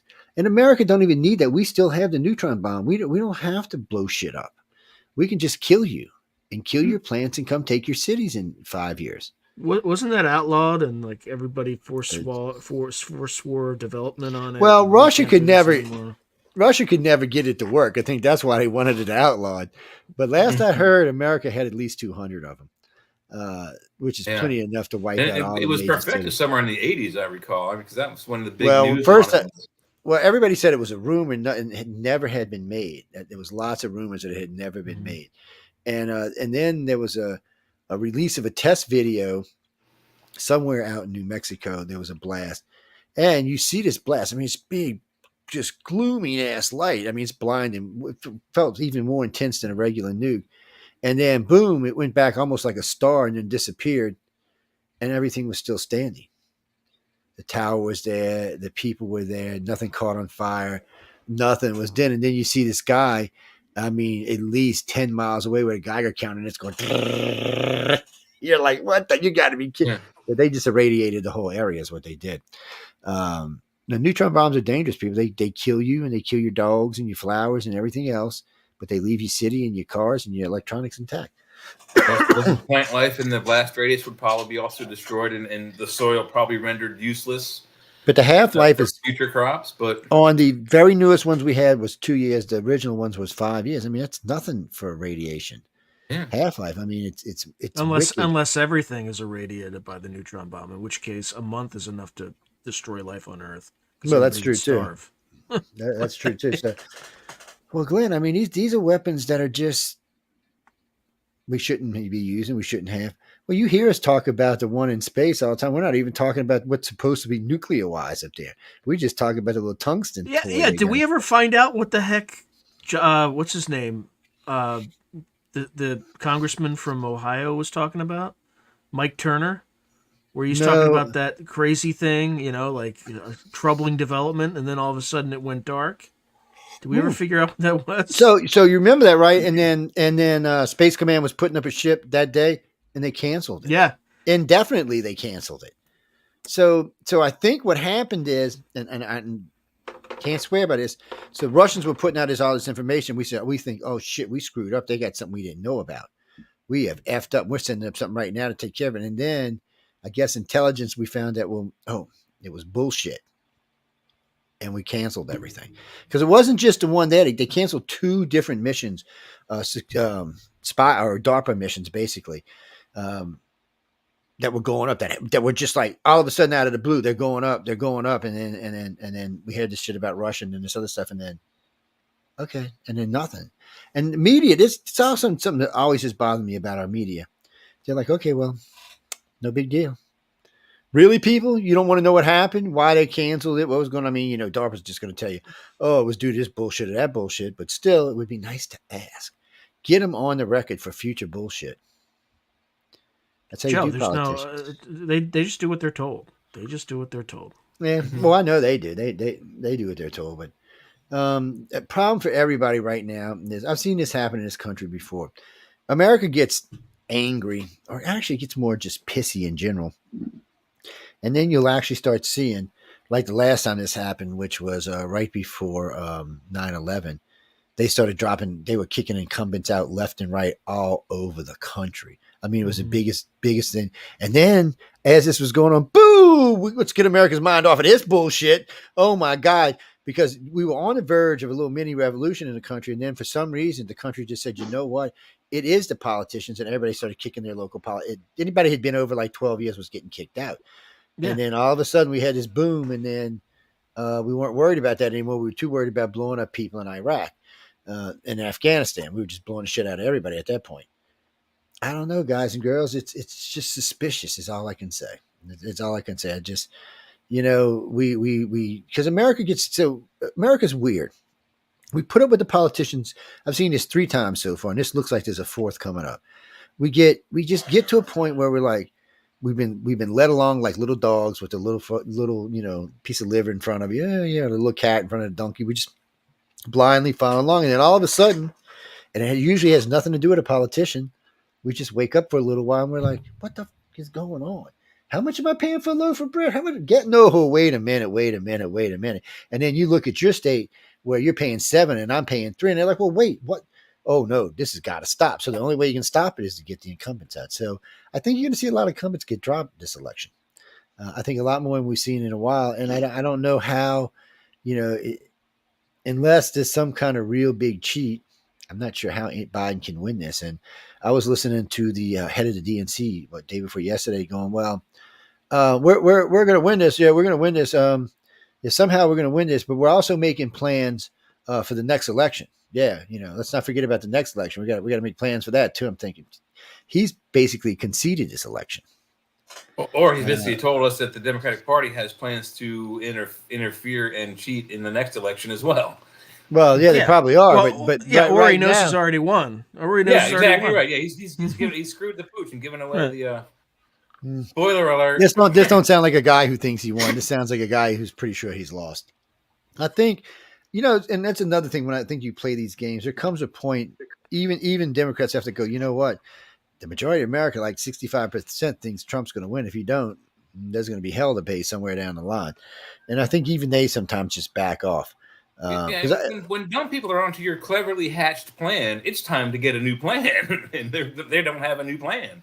And also, too, you haven't really been seeing Hillary around, which is kind of scared me a little bit. Yeah. I'm kind of a little good thing, but it is scary now that you mention that. Hillary, where are you? Miss Hillary Clinton, please come to the room. Hillary Clinton, please come to the office. She's probably in some back room of Obama pulling the strings on Biden. What I understand, she's in Gitmo on trial, and she's about to get hung.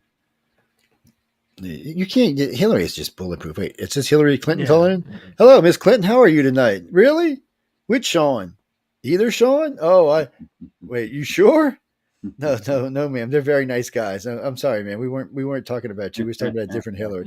Oh, no. Jay would never. No, ma'am. He would never say anything like that. Me? No. Oh, I worship at the Hillary altar. Yeah, she's our favorite person on the show. Yes, we love you. Oh, no. We'd never talk bad about you. Oh, that asshole Trump. We talk bad about him, Hillary. Yeah, but we love you, baby. Yeah. Please don't kill us. No, please don't.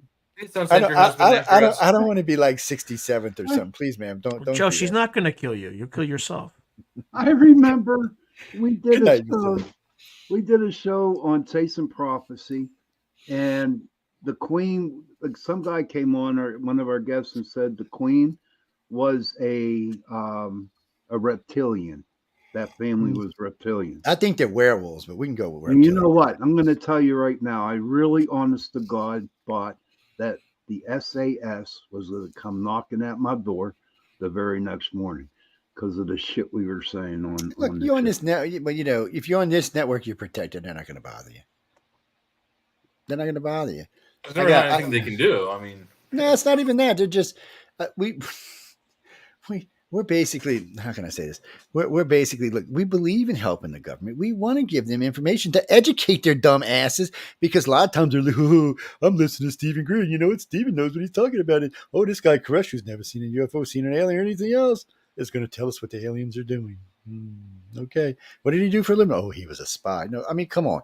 Sometimes you just got to bitch slap people in the reality. And unfortunately, our government is in that position these days. We've got people like AOC and Elmore in there, and you're like, really? And what are y'all doing in there? See, and that makes you understand about New York when you see AOC. I mean, you look at AOC and then you think about the Bronx. And, I looked at the Bronx much differently before y'all put AOC. And I got to tell y'all this, guys, and the people in the Bronx. I really had a different outlook for you and a different respect for you. Now I'm kind of like, a bunch of wusses live down there in the Bronx, apparently. No, I mean, come on, AOC. I mean, my fucking Chihuahua is smarter than AOC. I mean, really, we yeah, her parents, and I love the poor me act. Oh, well, I was a bartender and I had a hard time getting through college. Yeah, daddy paid for college. Don't even bullshit us. We know who paid for college. Bartending because you were bored. I mean, give me a fucking break, man. How about when she did that interview and said, well, we need to go to the sun when it's dark out. I know. Did you hear that one? She's a Honest to God, she said that on an interview. Yeah, you have to go at night because it'll be too bright in the daytime or something like that. She did. I was like dying. I'm like, where are you coming she's from? an idiot. Well, it's like when she went to the park in the middle of the parking lot to talk to the people in the retainees, and she was just talking to air. And then somebody broke the video, and she's got fake tears in her face, and it's like, really, AOC? But yet she's still in office. Brooklyn people, what are you smoking? I know weed's legal in New York now, and apparently you got the really, really, like San Francisco got the really, really good shit. Yeah, they're getting the 40% stuff. Obviously, y'all got the really, really good shit too. Well, I mean, not necessarily. Obviously, New Orleans does, because they don't give a shit either. It wouldn't be the first time. Look back several years, 30 years ago, in the 80s, you had Marion Barry gets arrested with a prostitute in his boxers. I mean, they literally smoking crack, straight up. They literally walked the hitting the crack pipe in his boxers and undershirt, and he had ankle garters, socks, and dress shoes on. They walked the mayor of DC through the public streets like this, and then he goes to jail and comes out. And he's elected the very next election, the first election out of jail. That man is back in office. So it's not just that idiot in New York; it's the people putting them there. Somebody votes for these people to go back to these jobs. Oh, they're definitely idiots. I mean,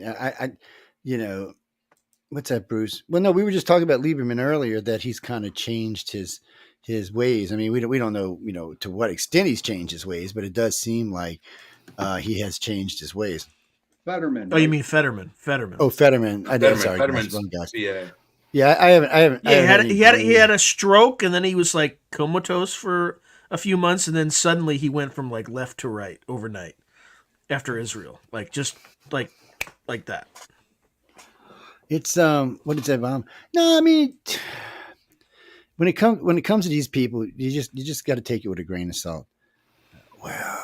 And a shot of tequila and a lime. It'll help. Who? And a crack pipe.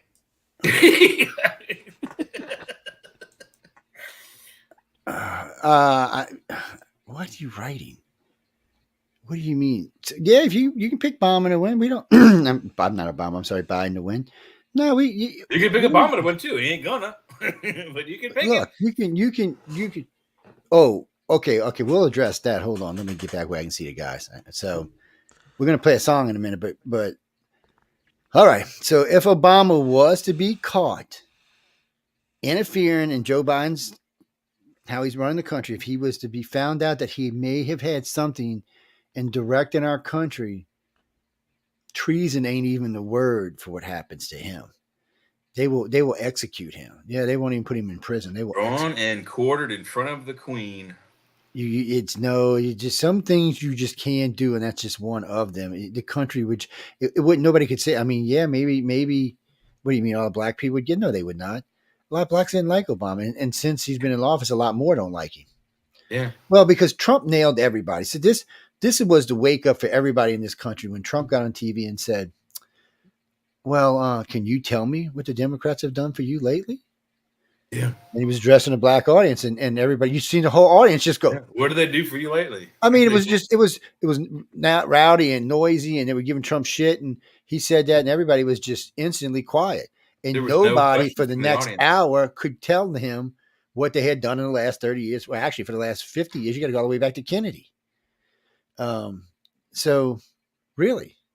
Well, on those same elections, they did the same. They did some exit polls for Obama, and they did, and I forget who it was. It might have been ABC again, maybe CBS, one of the main public broadcasters, and they were asking people coming out of the polls after they voted if they thought that it was great that Obama had done this thing or that thing or another thing. But the things they were asking about weren't accredited to Obama; they were accredited to Republicans, and every Obama voter was like, "Oh yeah, it's a great thing he did that. I'm so glad he voted for that." And I'm like, "Yeah, that was the Republican guy." So people had like a lot of misconceptions about Obama and how good he was and how well he was liked. Well, he was not very well liked. Well, first off, I never really hated Obama, and I knew that no matter what anybody said, his poll, they were going to try to give him like exit polls when he was leaving of like 62, which is an impossibility. But you have to go back to Reagan to find those kind of numbers. And whether you liked Obama or not, he left the country worse off than he found it. And America remembers that. So Democrats can try to forgive you because you're a Democrat, but Republicans, independents, libertarians, and centralists are not. So the majority of the country, like at least 65%, are going to be like, because I think Democrats make up like 30% or 35%. So the rest of the country is going to be like, well, no, we're not satisfied with what went on. So, and I personally think Obama got screwed. I've said this a million times. They should have let Obama serve at least 6 years in the Senate just to make some friends. Yeah. Well, he could have made some friends in Congress. He would have learned how to play the game. He would have never let Nancy Pelosi got up there and say, pass it and then read it later. No, he would have never allowed that. I mean, that cost that one sentence knowledge too of how to run a government, because he hasn't run. He's running the whole country. He hasn't even run a whole state yet. No, he was a community organizer. He didn't even run a neighborhood. Yeah, but we letting him run our country. So I mean, it was insanity to start off with, and unfortunately, he's the one that really paid the most, because he had good ideas. He could have been a good president if he could have had a bipartisan thing. But there was no way, man. There was, so he because of Nancy's one statement, he did get his health care or his catastrophic care is what it really came out to be. ACA across the board. So he did get that passed, but they took the house from him because of it. Yeah. And then they were still pissed. And when they found out it was catastrophic care, they took the Senate from him. Yeah, and he was fighting both his party and the Republican Party at the same time without control of the House. He was done. No, Sean's got 13 children. Yes. Yes. And the reason he has 13 children is because he did not want 14. Something about to do with the numbers. I don't know. Everybody. He's got his own unhangable jury. Yeah, I started a cult, so I needed some followers. That's the best way to do it. I'll send y'all some. I got some grandkids. I got some great grandkids y'all can have too. And pretty soon it looks like some great grandkids. So yes. Damn, boy. I know I'm older than dirt, man. It's Dirt's pretty damn old. What's that? Joe's so old he still owes Jesus 5 shekels. That's right. That's why he allows me. That's why he allows me to keep going on out here. Oh, it's funny. Yeah. Good one, Sean. Good one. Actually, I haven't even looked to see what we're going to play. Why? You got something you want to send me? No, we're gonna be doing some polls in a few minutes just to see where everybody thinks everybody's at. But Pretty sure it's Trump in the lead. Oh, wait. Well, no. We can real quick. We can answer that. So, this guy wants to know basically how successful do we think the Houthis and the other ones will be over there in trying to sink an American ship?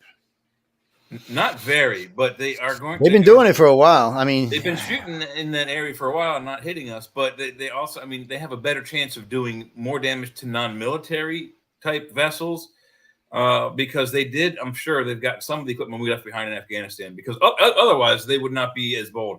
They've got to have something that's bolstered their morale, kick them in the guts or something because of the equipment we left behind. Maybe that's why they're doing it, because they have better equipment now and they can use it.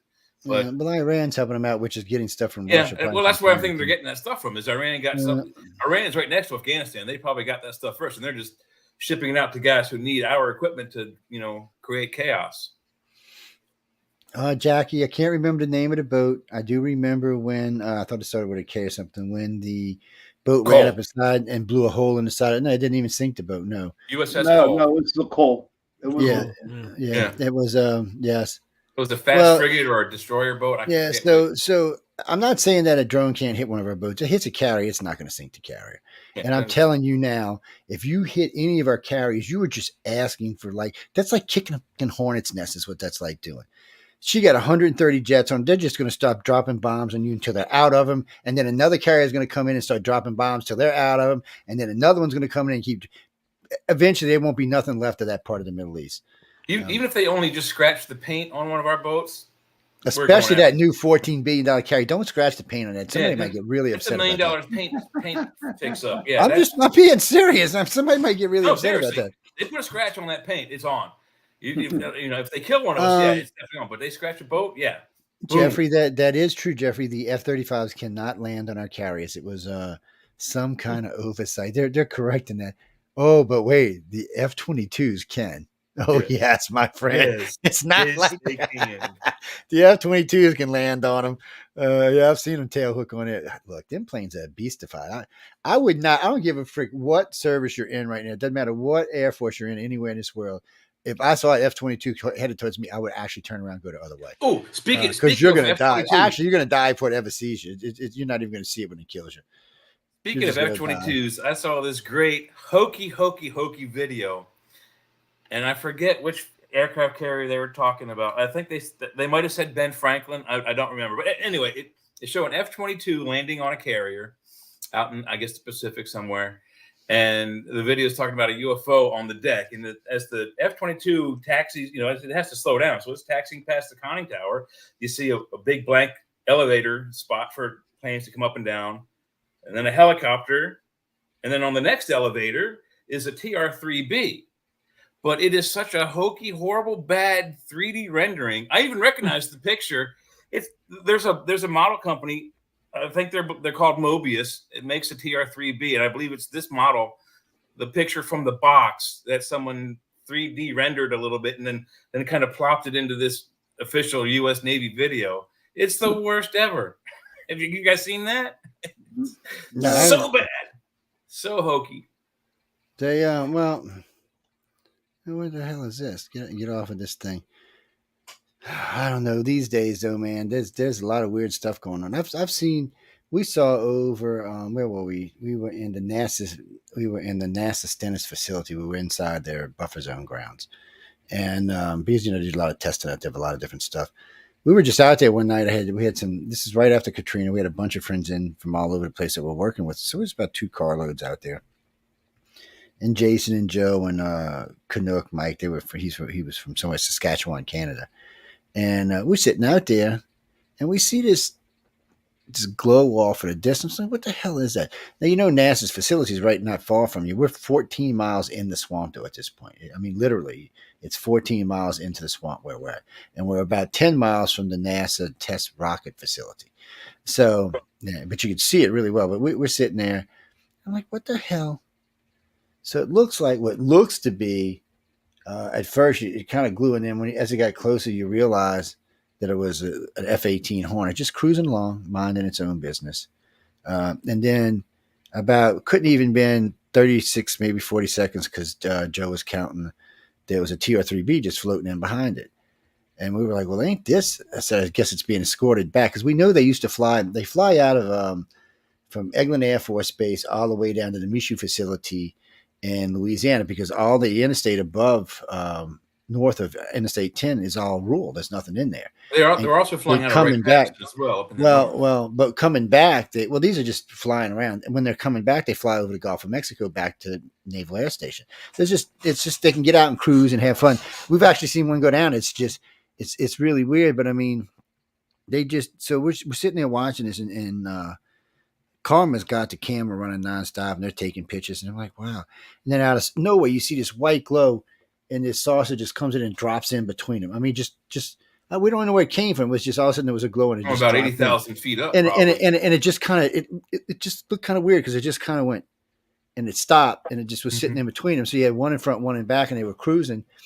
Now we know on this particular NASA facility, there's several places to land. There's an official airport, but there's several other landing spots on the base. Just like Eglin Air Force Base has 84 official runways where people can land inside the swamp and shit. You don't even know how to get around in them. It's so the same thing here. So you couldn't hear anything, but they were steadily rolling. So we take off. We're just everybody's really hyped. I mean, everybody's hyped. We stopped at somewhere to eat. I think it was actually a Waffle House or something.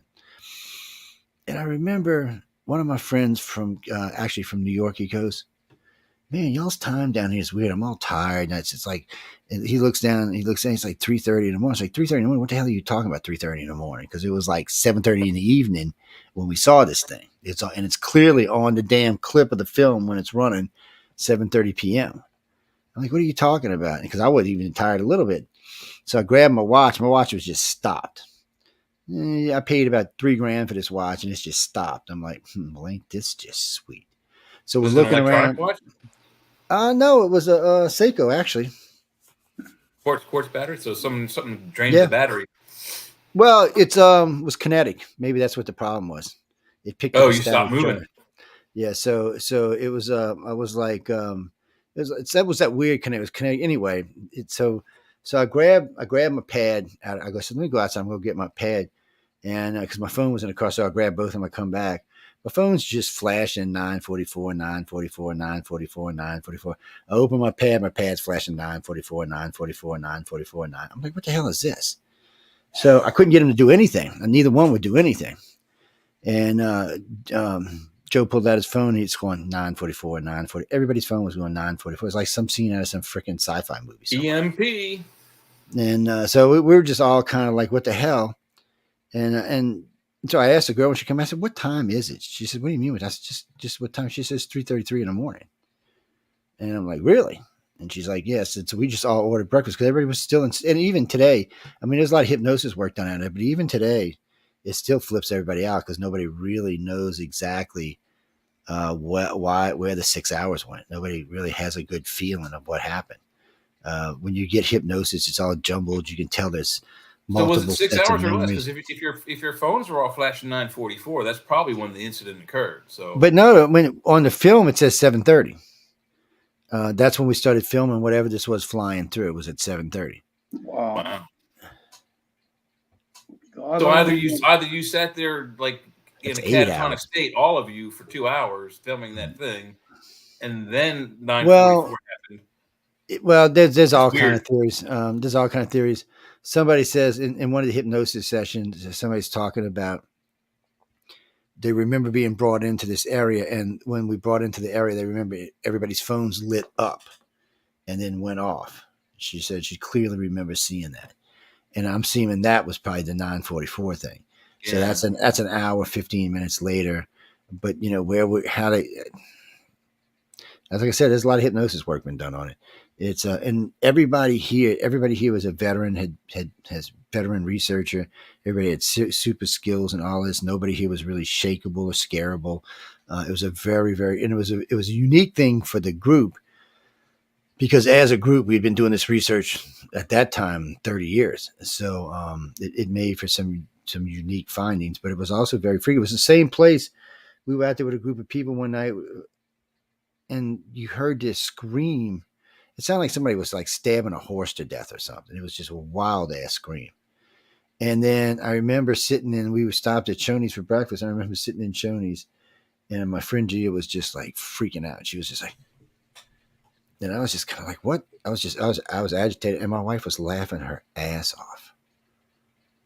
I mean, literally just laughing her ass off. Like, y'all got what y'all deserve kind of laugh. I'm not shitting you. And I don't know. Anyways, enough of all of that. But ladies, if y'all want to hear more about that, y'all can come over to UFO on the Cover. We'll talk about that more. But it was a very strange, I've had some really weird shit happen to me. Like driving up to the Pentagon, driving up to nice filled Air Force Base. The Pentagon thing, people, was sheer accident. I was in DC. I didn't know where the hell I was going. I'm cruising along 80. I said, okay, well, I got to get off. I got to go right here. So I hop off interstate. And what the hell interstate went into the Pentagon? Well, how am I supposed to know that? I'm not local. There's one There's a exit guy also along George Washington. I pop off and the guy's here. I'm like, yeah, dude, where's the turnaround? That's all I asked him. He was like, it's right there. I'm like, yeah, I'm turning around, dude. Just calm your ass They down. don't play down there. They're the same entrance for the CIA. It's on the George Washington Parkway. I think is the road on Virginia's side. And for the Langley facility, you get off on that exit, and it goes straight to their front door. There's no turnaround until you hit the front gate. Well, you can bet you they ran our license plate backwards, forwards. Oh yeah. Down. They were, who are these people, man? And why were they here? What do they want? Yes. Mm-hmm. And then they looked us up. We were down there. I was down there lecturing at the X conference. So they're like, oh, it's them kind of people trying to get some secrets. I can just hear it now, man. Oh, my Jesus. Well, people, when DC is a weird place. That's all I can tell you. There's still a marquee down there that has United Public Radio on it. A friend of mine owns it. It's in Georgetown. Yeah, it just keeps us up. He's had us up there for like 28 years now, or 26 years now. Yeah. Georgetown's a cool place to hang out. Yeah, he owns a condo down there, so he just, he's stinking filthy rich. No, yeah, you gotta be up there to live in Georgetown. When I say he's stinking filthy rich, people, I mean the man is still stinking filthy rich. He's like, God said, you know what, you can't have enough money, son. Come here. I was like, the first time I met him, he's like, hey, you want to go here? I said, man, I can't afford it, dude. Oh, that ain't no problem. I'm like, really? He said, yeah, man, don't worry about that. I got money. I'm like, oh, I'm glad to hear you got money. And he starts talking about what kind of money he had. I'm like, Jesus, dude. I said, and I was like, and how did you come about this? I was like, I mean, the dude is just, when I mean he's wealthy, it's just crazy wealthy. But he's a really nice guy, and he's really into a lot of this research we do, and he does help out a lot. What's that, Dean? No, we got to get back to real news. We can't be talking about this stuff. It gets the other Sean too excited. No, yeah, me too. Because I spent most of my early youth in Georgetown. I was drinking there for the good. I don't want to give him nightmares and shit. He's got children. We don't want to give him nightmares and stuff. He'll be thinking of coming to drag his kids out and shit. What is that, Reese? Biden's an idiot. Kamala's an idiot. As far as the thing about Charles and the Harry's an idiot. I hear a lot of rumors about Charles, and most of them aren't good. I mean, not that he's horrible or anything, that just that he has prostate cancer and stuff like that. And for most people, prostate cancer's max is 5 years. Unless he gets one of these new American cures. Power in England in a few years. Well, they do have a new cure for that in the United States, and so far it's been 99.99% effective. Yes, even in stage 4. Even in stage 4, it's a trial, but I imagine he can get on it. Now there's a lot of new cancer cures. So people, y'all need to get out there. You need to pay attention to these cancer cures, because if you don't pay attention, somebody buys the bitches up. So just 3 years ago, they had a new cure out for 11 different types of cancer. 100% effective. Didn't matter what stage it was. They gave it to you, cured it. Nobody can even find it, even find it on the internet anymore. It's just gone. Now, see, in Germany and Europe, they actually start using these cures, but in America, they still being greedy. So there's three things going on right now. One's for prostate and like 20 other kind of cancers. It shoots as like dye goes in and forms around the cancer. And this other part 2 comes in and destroys the cancer, eats it up 100% effective. There's another one that's similar to that, but it injects itself into the cancer and eats the cancer from the inside out, but it eats it all. Doesn't matter where it's at. So there's a lot of these coming out. It's just, come on, cancer should have been cured 20 years ago. And if we take how many ever trillions of dollars we spent on defense, cancer would have cured way more than just cancer. Let's just be honest. Pharmaceutical companies won't allow that to happen. Yeah, no, because once you cure that person, there's no more steady income. You don't. But you see, that's the other problem. Drugs every 3 or 4 days, or 30. America has a big opportunity right now. Unfortunately for Pfizer and Moderna, America's pissed. They figured COVID was a probe up the ass, is what they figure now, and they're pissed. All these shots, hardly any Americans are getting COVID shots now.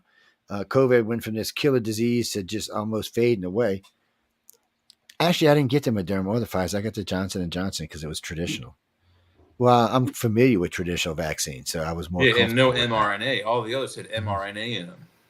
Yeah, that CRISPR shit. I just wasn't ready to put that CRISPR shit in my body yet. Well, no, I've got COVID 3 times. The first time it killed me, it was bad. I put my wife in hospital for 11 days. It was I was sick for 16 days. Oh yeah, we got the original version. That's why. We lived in New Orleans. The doctor said more than likely we were probably exposed by an international traveler or something in the city. And it was right after Mardi Gras. I mean, it was right like the end of January, beginning of February when we got it. It was bad. But I've had it 3 more times since then, and each one of them was progressively better. Yeah, you were out in California, dude. I've got it the last 2 of the times I got it in California. He's right. I got it at the gala. And so usually, when I come home, my wife, it's one of those things. You stay in this trailer for 2 weeks. If you don't have a bloody nose, runny nose by the end of that, you can come back in the house. What's that, Jamie? Who? You want to marry me? Oh, no, you don't want to marry me. Trust me. I've been told I'm an asshole. So I think I'm really sweet, but I've been told by other people that not so much. No.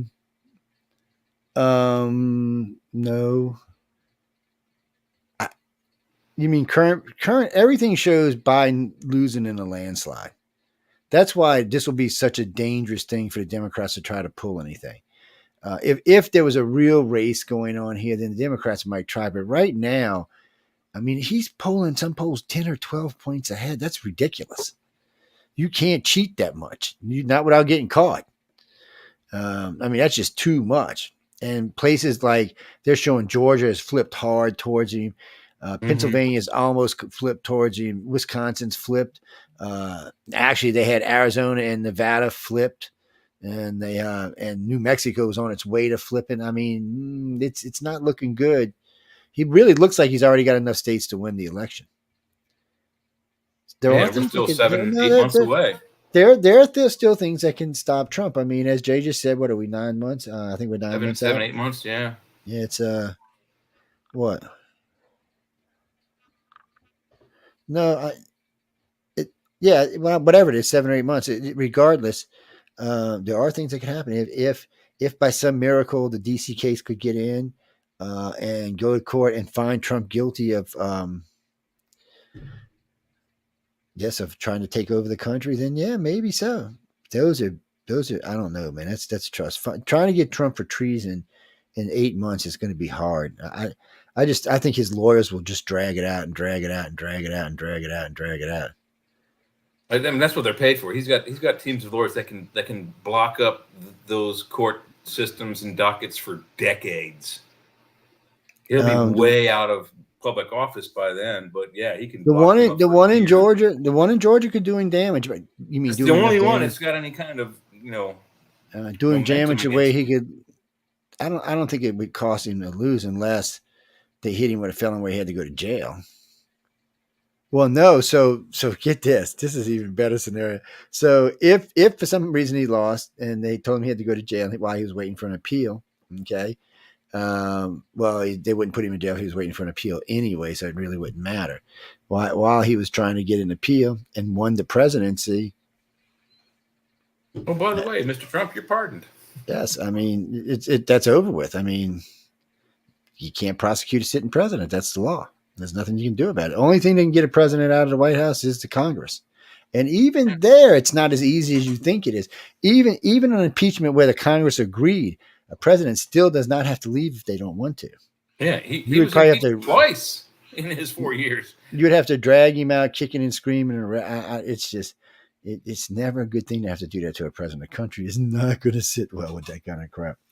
So far, correct me if I'm wrong, Joe, the only sitting president who accepted an impeachment was Nixon. Only because he had to. Otherwise, he was going to go to jail.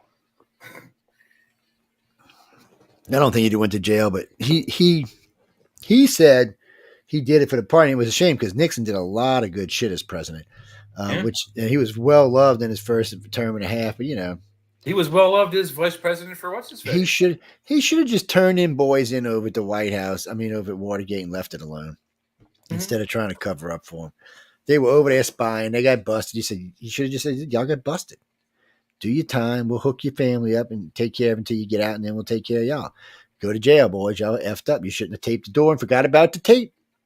Yeah, that's actually people. That is actually what got Nixon thrown out of office was a piece of tape. Yes, a piece of Scotch tape at that. Can you believe that shit? Most powerful person in the world at the time got thrown out over a piece. Tells you democracy works sometimes. It does tell you it works sometimes.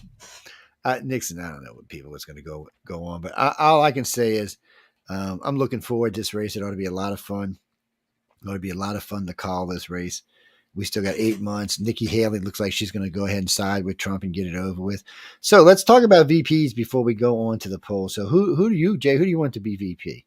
Who do any of y'all guys? Nikki Haley's a good choice, but I think he'll get better party-wide support if he takes DeSantis. Well, he's in negotiation with somebody, but who do you think, Sean, to the left?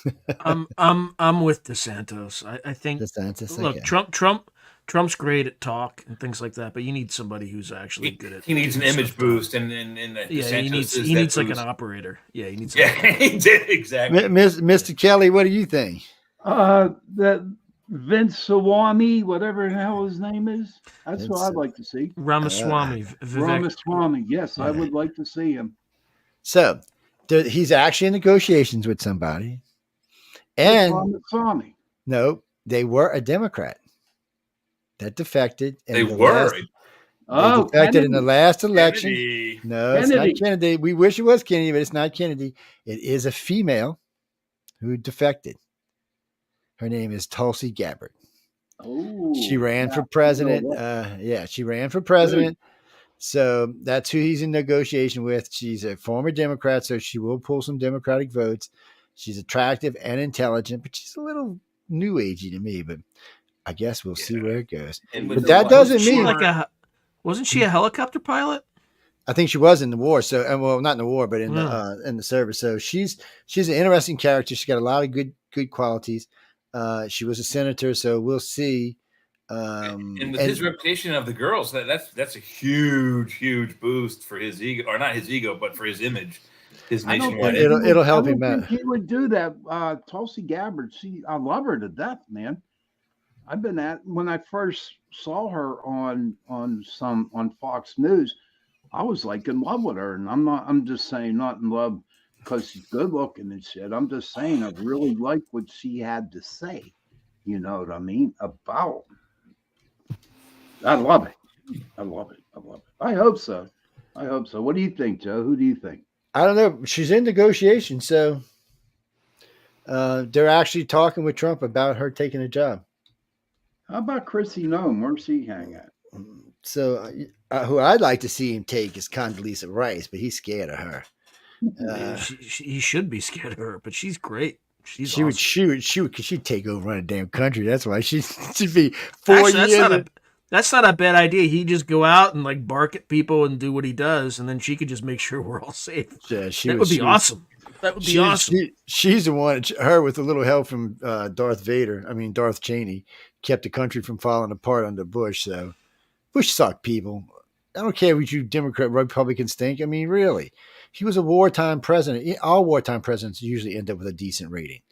I mean, they voted like 95% to do whatever he wanted for the first 5 years of the war, 6 years of the war. I mean, no, come on, it was enough of that shit. If y'all love him, to me, he's always going to be Baby Bush. I'm sorry, that's who he's going to be. Because Daddy Bush is hard. Okay, look, first Daddy Bush was vice president for one of the most popular presidents ever in history. One of the presidents that got more stuff done than most presidents will ever do. And Dan was a Hollywood actor. He was also governor of California. So I mean, he was just well loved. Even the Democrats liked him.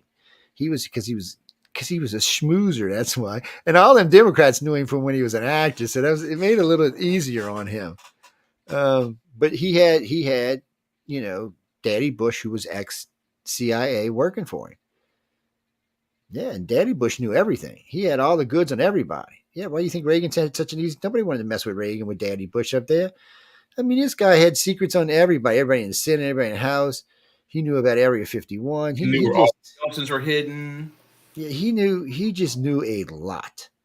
I knew a guy who was in Delta and had briefed both Reagan and Bush after covert missions. Yeah, that would have been fun. And Reagan would be like, "Why were you in that country? Like, what did you do? What were you doing?" And then Bush was just like, "Yep, that makes sense. Yep, got it. I mean, he was all over it, and it was like his job. Yeah, that was his job. He was actually there. He actually said it himself. He said, "I'm here to make sure the president is always safe," because he was going to take the fall over the what was the Contra stuff? Iran-Contra. Yeah, he was going to take the fall for it. And they ended up not having to, but he was going to fall on the sword for his president, which is more than I can say for most VPs, man.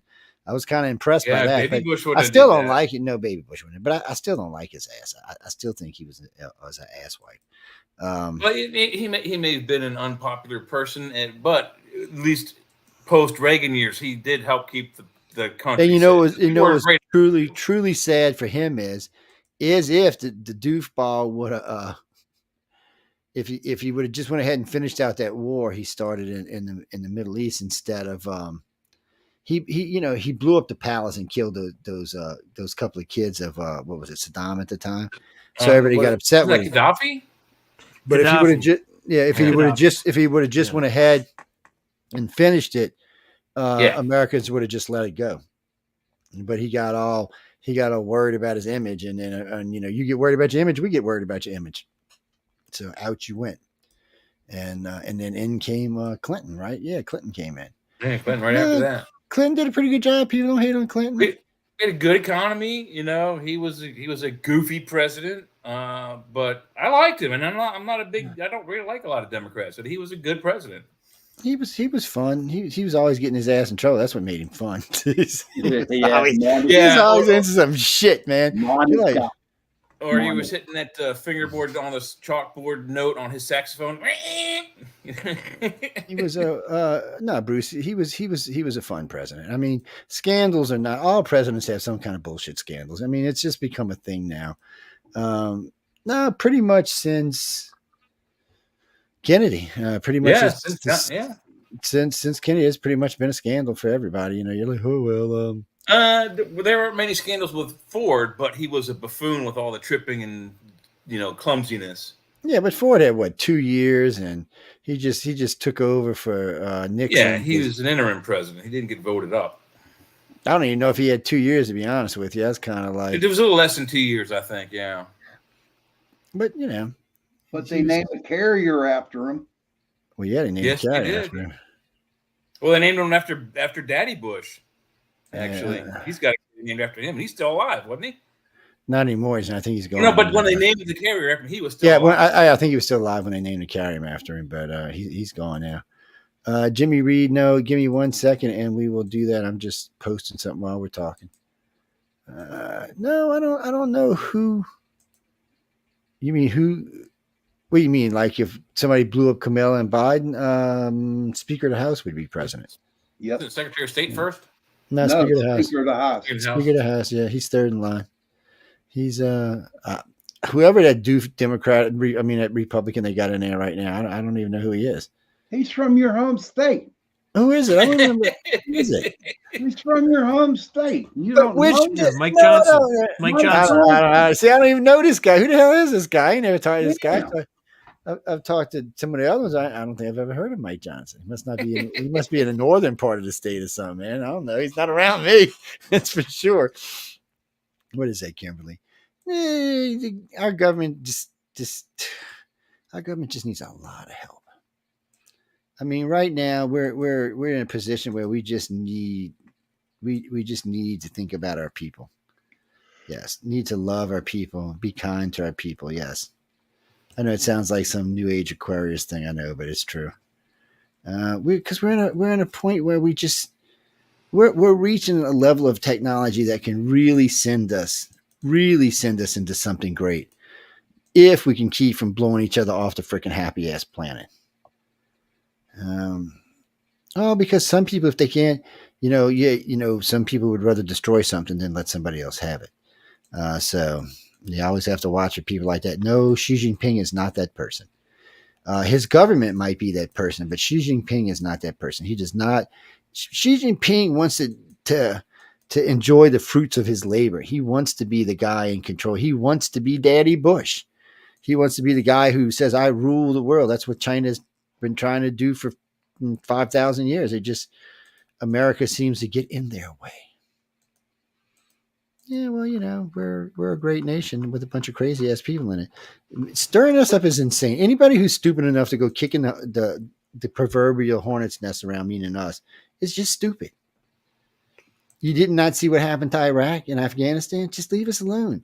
Bottom line is, and this is really the true statement, bottom line is you leave us alone, and for the most part, we will leave you alone. You don't leave us alone. Somewhere along the line, you're going to die. I'm just being as blunt about it as I can. What do you mean? Australia's not an enemy. Why would we kill any Australians? Oh man, they got good-looking women down there, and they're single. Well, I wouldn't. Yeah. I wouldn't. They're part of our space program as well. We need I don't care about the damn space program. They got some women big satellite to talk to the ISS, and they're single. Control of it. I don't give a damn. Oh my God, we can't allow y'all to be around them. Oh wait, we're doing this twice. We got to cancel this. Let's see, get out of there. Jimmy Lee, no, I'm going to pull up a poll in just a minute. So just hold on to your britches there, my friend. No, I don't know. I don't feel the world's coming to an end. I mean, I hope it's not coming to an end.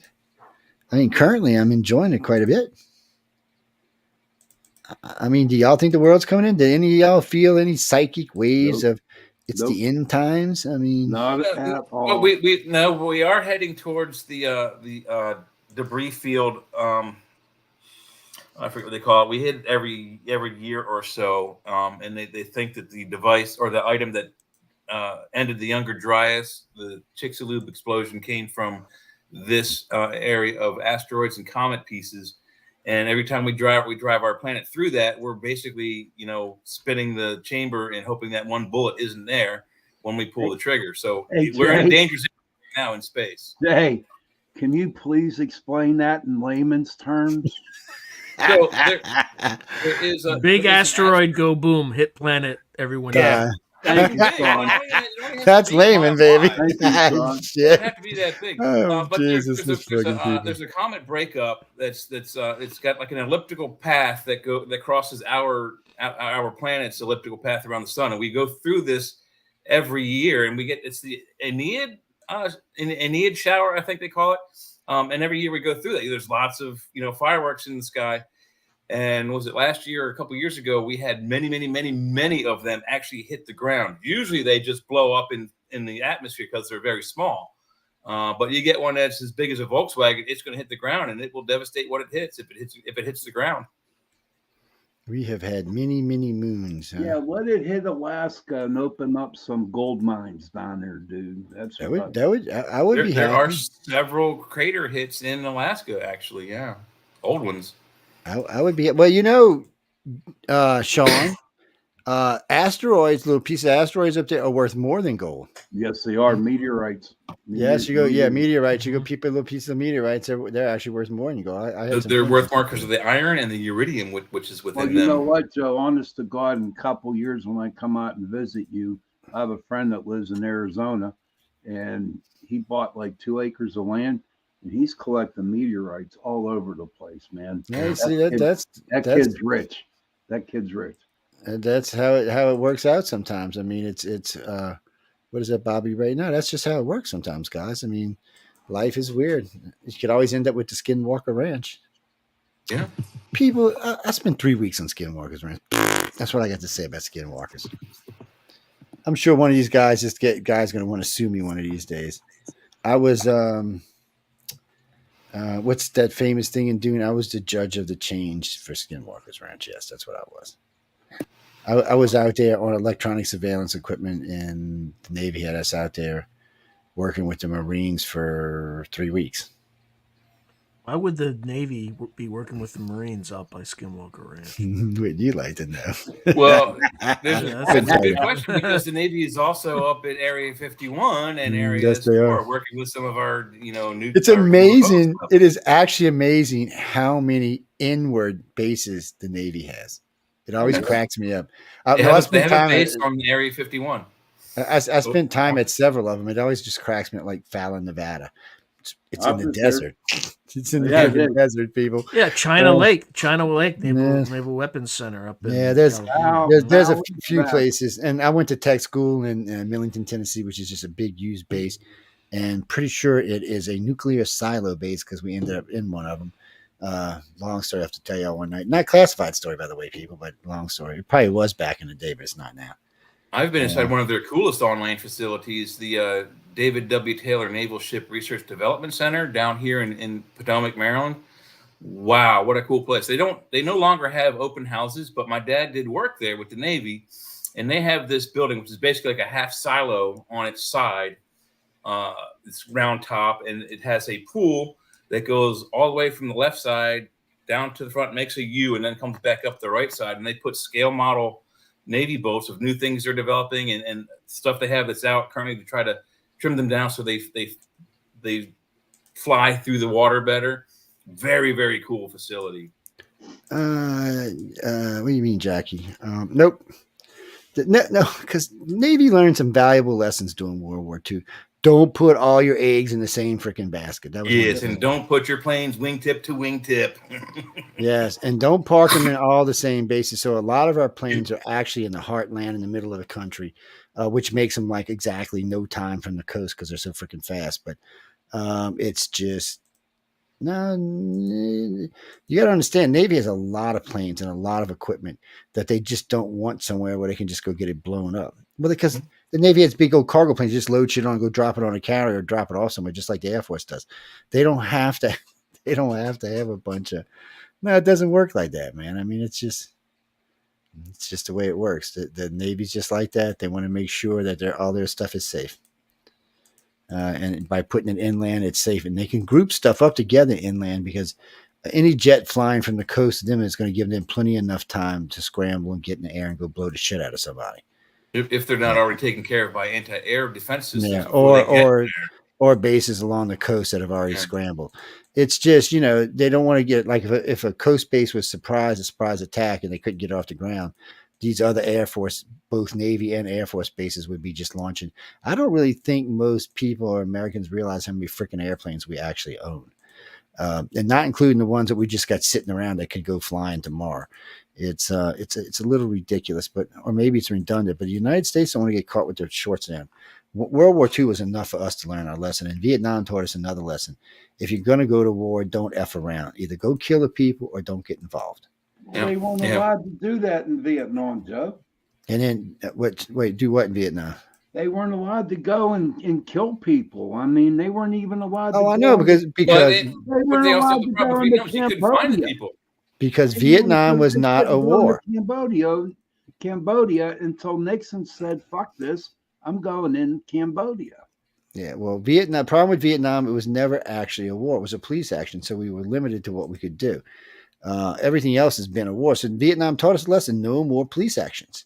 Yeah, that's what's going on in the Ukraine right now. That's why Russia's having so much bullshit problem, because Russia won't commit to a war. If Russia just committed its forces, Ukraine would already be done. It would already be over with and done. They've got enough tanks and troops spread out along the NATO border that they could roll over Ukraine in an afternoon. They just won't do it.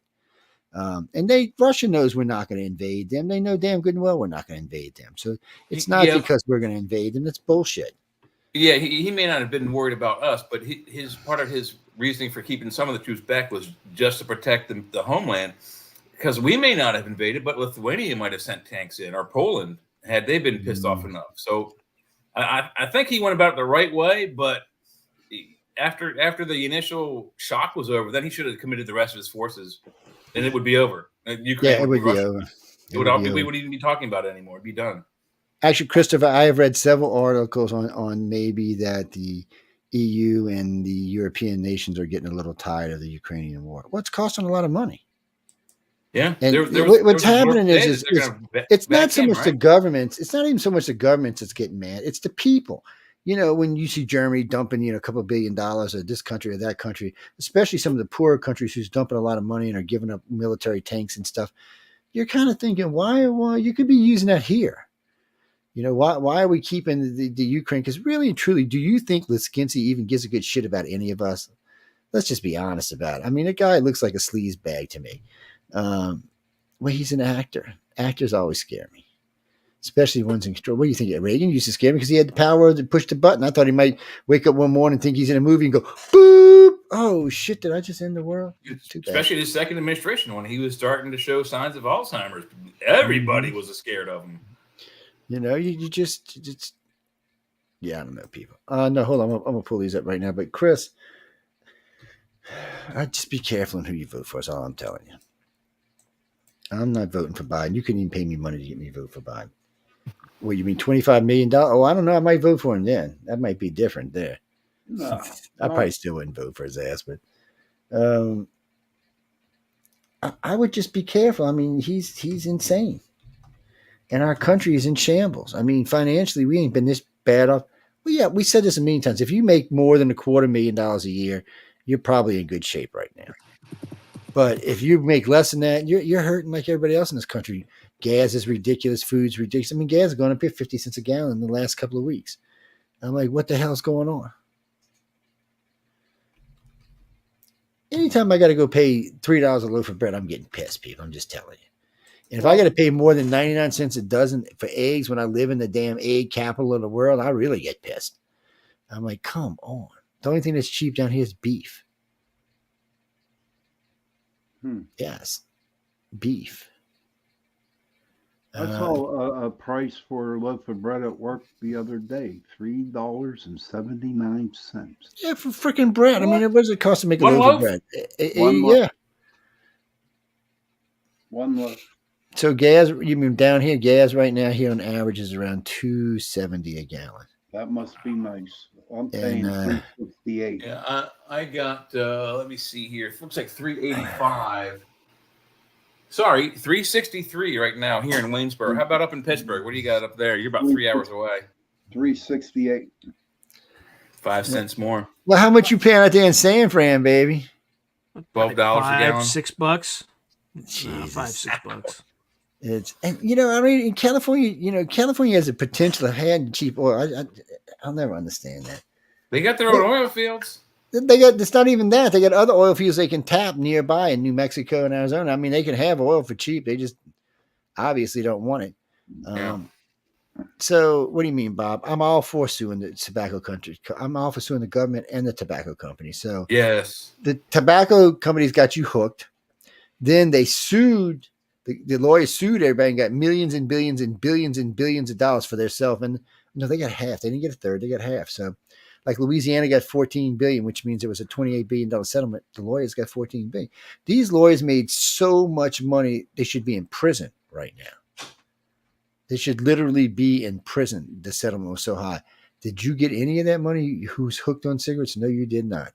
Now, there's supposed to be services out there that'll help you get off of them and this, that, and other thing. But you should at least got back, say, you smoke 2 packs a day for how many ever years. You should at least got back that $125,000 you wasted over 40 years of smoking cigarettes. It's, no, we did the math one time. If you live in like one of the upper states and you smoke 2 packs a day, which is about $20 a day, you'll probably spend more than $100,000 in 30 years, enough to buy you a decent house or get a good down payment on a decent house. Apartment in Marlboro here in Pittsburgh is $100 and $110.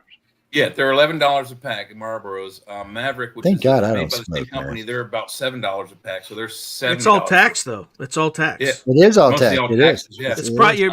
it's probably like the cigarette company's probably making $1.25 or something like that a pack. Per pack or more. So my point is, San Francisco, Sean. So what's that? A pack of cigarettes in San Francisco. Oh, $12, $13 probably. I don't. I'm not shopping. Sean said he ain't even looked at a pack of $13. cigarettes. He don't know them nasty things are. So, but the point being is you got, so the government allowed them to sue, got the prices raised up through the roof because we got to punish the smoker. So you're hooked, and the government is punishing you for being hooked, where they should be helping you instead. They make them put into those cigarettes, and I guarantee you this much: those settlements that came out that all the states and the companies won. If we had gotten some of that money, they're going to ask you, when did you start smoking? Oh, I started smoking in so and so. Oh, well, cigarettes were $1.04 a pack, so we're going to give you $50,000 instead of 120 or $1 million. So they'll have to break it out and average it out over. That's how they would do it. They would try it, but you'd have lawyers too. Your lawyers would be going, no, we're not going for that bullshit. We're gonna want this. We're gonna want this. We're gonna want that. Hold on, Kimberly. Let's see right quick. Let's see where is this? Fox host cuts away from Trump's speech to debunk election BS. Okay, I don't know what that's about. Let's see. Here we go. 270, 20. Here we go. Election poll. This is the www.270. I always like these. So nationally, it is Trump is winning by 3 points. Mm-hmm. California, Trump is 30-54. Arizona, Trump's winning. Nevada, Trump is really winning. Kick it ass again. Good. New York, he's at 40%. If the Democrats have got it, but he's at 40%. North Carolina, he's winning. Michigan, he's winning. Georgia, he's winning. So that's two swing states we've already been through. Pennsylvania, he's winning. That's 3 swing states. South Carolina, Montana, Texas. Got Florida. Let's see. Now we get Washington. Nope, that's a Biden. Iowa is Trump by a good margin. Maryland and Colorado are both Democrats. Now Maryland's pretty big; it's by 22%. Colorado's only 7%, so you might see that change. Missouri is Trump. Utah is Trump. Wisconsin is Trump. See, that's another swing state. Wisconsin. Massachusetts, Trump's getting his ass handed to him. Massachusetts, he's only got like 25 points or something. But anyway, South Dakota is winning. Ohio's winning. No, he's losing in Minnesota, but only by a point. New Hampshire, he's losing. Alaska, I guess they didn't burn down enough cities last time. Maybe they need to burn down. Alaska, he's murderizing. Tennessee, he's murderizing. Florida, he's murderizing. Virginia is a very close by about 3 points. Wyoming, he's murderizing. Arizona, he is. Illinois, he's losing. North Carolina, he is winning. Kansas, he's winning. West Virginia, he's winning. Nebraska's winning. Indiana, he's winning. Idaho, he's winning. Oklahoma, he's winning. Kentucky, he's winning. New Mexico is a tie, which is another one of the swing states. I mean, Jesus. There's only like 7 states in here he's not winning. Trying to cheat in this election is going to be really hard, people. I'm just saying. You're going to really have to go and take a look on what's going on. We still got about 255 days till the election, so there's still a lot can happen, but he's locking it up. It is just interesting to see how many states are clearly pulling for Trump, but yet they try to say that nationally he's only up by 3 points, but so many of the states are behind him. You're kind of like, how do y'all do your math? Let's see. Oh, wait, this is going to be good. This is CNN. Okay, CNN. Now, you know, CNN, most liberal place on the planet, except for NBCN, so. Republican-bound delegates, Trump's murderizing everybody at 63%. Of course, Joe Biden's got 91%. The only guys running against him is Dean Phillips, whoever the hell that is. When you look at the map, Jesus, when you look at the map, there ain't much blue. Up here in the Northeast where there's a lot of people live, but there ain't much blue. There's a lot of pink and red. Ooh, this 1, 2, 3, 4, 5, 6, 7, 8, 9, 10, 11, 12, 13, 14, 15, 16 states are blue. 17. That is not even near enough to get you to presidency. I don't know how that's going to work out. So 33 states are backing Trump or close to it. yeah, it's interesting to see, and it is still early in the election, but right now he's showing plenty enough delegates to win the election. I'm more interested if how much is this going to. But I've been seeing a lot of fake stories coming out. I mean, a lot stuff like, oh, people want Trump to go to jail. Oh, people are not backing Trump anymore. You know, all that stuff can cause damage down the line. But then Americans are kind of funny now about who they listen to. So. What's this? How far will Trump go? Oh, I see. They don't want to put no CNN won't even put up a poll within. Last week they had it up. He was losing by 10 points. They won't even put up a poll like get Biden versus Trump. Ain't that some bullshit, people? I mean, really? Come on. What kind of chicken crap is that? We don't care about the primary. CNN, we really don't. We don't care about the primary results. We don't. No, we want to see who's going to win. We're going to win. Road to 270. Currently, Democrats have 225. Republicans have 272. That's a win. That's a win. That's a CNN poll, ladies and gentlemen. CNN's got them winning by 50 points. That's right now. That may I don't know, man. I don't know. What does yellow mean? What does yellow mean? Oh, what is that one? Oh, shit. I know what light blue and light pink and all that is. I've never seen yellow on here. But anyway, currently, that is the current CNN map. If y'all don't believe me, I can put it up on the thing for y'all to see. But it is a sad state of affairs for the Democrats. I don't see when you start seeing polls like this, it makes it really hard for the Democrats to pull any shit because you're kind of like, really? Let's see, can we get it in the thing with us? We want America to see CNN because we know how liberal they. Up there, y'all go, guys and girls. There is the CNN map, and as you can currently see, they need another 45 to win, and they've already don't have that. Even up here in the north, like Virginia is still not 100% flipped. Yeah, it's kind of sky bluish. Minnesota's still not 100%. Even Oregon's giving them trouble. Nevada was a blue state last time around. Georgia was a blue state last time around. Yeah. Pennsylvania was. Indiana was. Wisconsin was. Minnesota. I mean, Michigan. Yeah, they were all. So it's going to be hard for them to win. I'll bet the yellow is either undecided or they're voting for Republican Democratic representatives, or they don't have enough data in. Because Pennsylvania, Wisconsin, and Arizona are all yellow.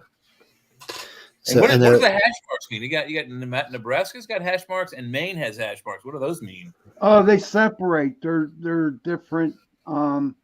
Maine 1, Maine 2. Okay. The hell is that? It's not winner take all in those, right? You can divide, right?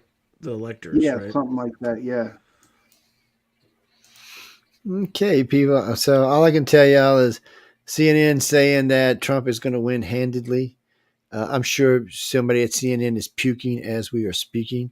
I have no doubt that somebody over there is like, oh my God, I cannot believe that this could even possibly be happening. This is as bad as when Trump won. Well, guess what? It looks like he's going to win again. So this is The Economist. The Economist has always been a Biden thing. So let's see if it's still a Biden thing. Currently, they have. They got Trump winning. Flipped, huh? So they're finally taking their medicine and seeing the writing on the wall. Oh man, I mean, The Economist is always on Biden. That's only by 2 points, but Trump's 49, Biden's 47. Latest poll done yesterday. They don't have Kennedy in there though, so if you take Kennedy, that's the thing. Most of these polls don't have Kennedy as we're talking about this. Guys and girls, I don't know if y'all are familiar with Kennedy, but he is the I guess the albatross around Biden's neck. So here we go. We got the Harris X poll, Trump. We got Harris X poll again. That's Phillips, and Phillips. We ain't worried about that. That's Bailey. That's Haley. That's Trump. That's The Economist. Trump versus Biden. He's beating him there. And let's just go down the list here. Morning Consultant, Trump. Oh, wait, who's this? Quinnipiac. Quinnipiac, you actually got Biden. When you get the oh, that's Haley. Okay, I'm just going to say what the hell. That's Haley beating Biden. Biden, Haley, Biden, Trump. Biden, Trump. So Quinnipiac thinks that Biden is winning. Morning Consultant. Let's see. Morning Consultant, Trump's winning. Harris, Trump's winning. I don't care about Haley. People, we know Nikki's not going anywhere. You can just throw her ass in the garbage can already. Well, that's okay. That's mean, but y'all know what I mean. She's not relevant to this race anymore unless she's going to be a VP. Jackie, we were talking about that earlier. So, last I'd heard, Tulsi Gabbard was in negotiations with Trump for VP. It'd be a good time to do it. And if Haley concedes what it's looking like she's going to do at the end of this election cycle in South Carolina, then more than likely Trump's going to go ahead and name a VP and start running. He needs to go ahead. I think he should go with DeSantis, but he's thinking that Gabby is an ex-Democrat, a female, intelligent. Alexa, who is Tulsi Gabbard? Tulsi Gabbard is an American politician, United States Army Reserve officer, and political commentator who was the U.S. representative for Hawaii's 2nd Congressional District from 2013 to 2021. Oh, she's a Hawaiian girl. Ooh, here, baby. Yeah, I don't know who Hawaiian girl is. I got to think about this, man. How in the hell did I know that? I must be psychic. You need to look at her picture. She's got the whole the X-Men Rogue thing on. She's got like a white streak of white hair in her black. Let her go, man. She's hot. So we all know she's hot. So yeah, she's good looking. She's intelligent. She's an Army vet. I mean, come on, she's got a vet. I mean, she's done her job. She's done her service, her due diligence for her country. Yep. She seems to be intelligent. I listened at her at several debates. Her problem wasn't having a problem with the debates, the questions. Her problem was getting money. She was just, the Democrats didn't want to give her money. They didn't want her to be president. They said, well, no, we don't want you to be president, Tulsi. You might think an alien might come or something. No, Frankie, it's just, no, we got to go in a few minutes, but all the polls, it doesn't matter what poll up, Trump's winning. That's how, when you listen to this shit, you go, and these, like I said, these are, oh, who sent me this? What is this? Oh, NBC News. Oh, South Carolina primary. Okay. Biden 51, Trump 44. Yeah. Okay. That's there. Okay. Florida polls. Wait a minute. I got to stop before I say something mean. So the first poll is Mammoth poll in Pennsylvania. Biden 50%, Trump 45%. Morning Consultant, Biden 52, Trump 43. NBC Market, Biden 51, Trump 46. Some very optimistic Democrats out there. No, look at this. Well, no. Take a breath. No. What does it say up here? No, this is my own stupid ass. What does that say? Oh, y'all can't see it. Presidential polls 2020.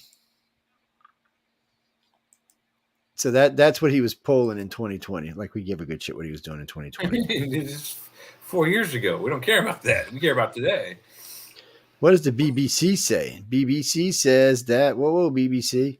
Journal election poll, 2024 tracker, presidential election, United States. Who's going to win?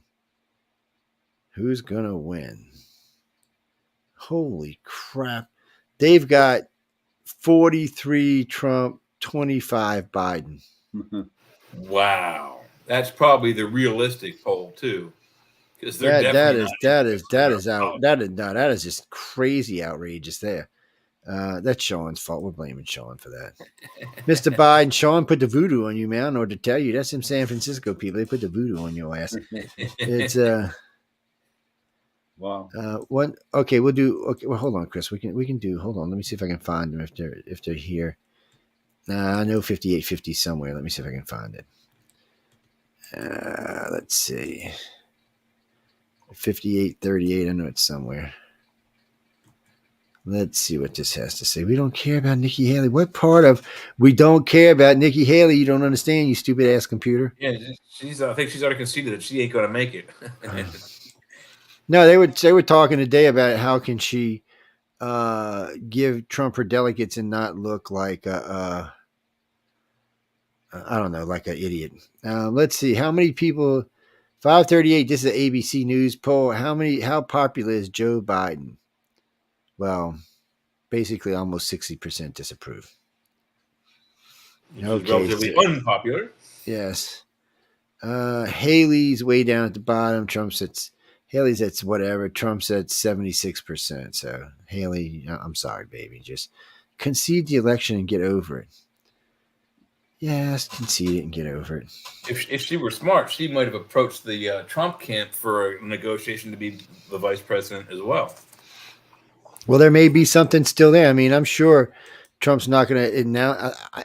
Knowing Trump, he's not going to pull the trigger right away. I don't think. Well, he has to soon. I mean, with only 8 months left, he really needs his VP out there campaigning for him. But he also needs somebody that's going to pull in money. And is that Tulsi Gabbard? Is that Nikki Haley? Is that DeSantis? Yeah, DeSantis can pull in money. He didn't have money. DeSantis' biggest problem is he's not the greatest public speaker around. So here's another. This is 2024.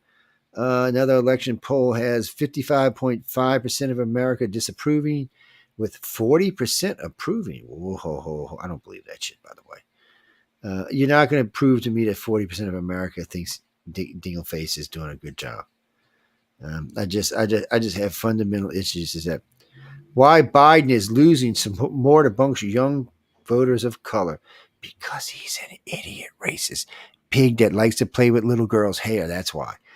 Did I say that out loud? Shit, I did not mean to say that out loud. I apologize. Should we trust polls? Campaign leaks to the press? No. Why would you trust anything that's leaked to the press? Yeah. Okay, George Elliott, get out of my ear. Get. Sorry, guys. George Elliott was talking in my ear. Okay, it was making me crazy. Let's see. Two more polls. Let's see what this is. Yeah, it's not a national poll. Biden 73, Phillips like 6. Let's see. How popular is Biden? He's not. Who's ahead in South Carolina? Trump. Who's ahead Republican primary? Trump. Who does America love? Trump. Who does America love to hate? Trump. Let's see. Trump. Okay, what do we got here? Here we go. That's Phillips. We don't care. That's Phillips. We don't care. We're just looking for. Boy, ABC just does not want to say anything about Biden versus Trump. So we're just going to get off their site. But I mean, that's just sad. They're that scared to put it up there. And it could be smart too. Not playing either side. Yeah, they might get better.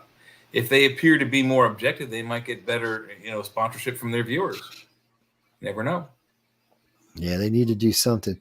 Well, guys, I mean, the majority of these polls I see are favoring Trump. It doesn't look like Georgia. He's way up. I mean, Georgia, and there was 3 states, Georgia, Wisconsin, and I forgot the other one. He pretty much wins with those.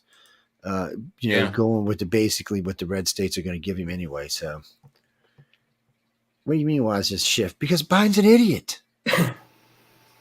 No, I mean he may have at one time been well capacitated and have a good brain. Think be about a smart fella, but he's past that. He's in his. I went back and brushed up myself on Biden as a senator. He is a lying SOB. He's the same way. That. Oh, I was a pilot. Really? Where were you a pilot? Oh, I was a bus driver. Oh, did you know I taught at Harvard for a while? Really? When the hell was this? I mean, you've been sitting through your whole life. He visited Harvard, and the professor said, "What did you talk to the class for a few minutes?" And then that's his teaching.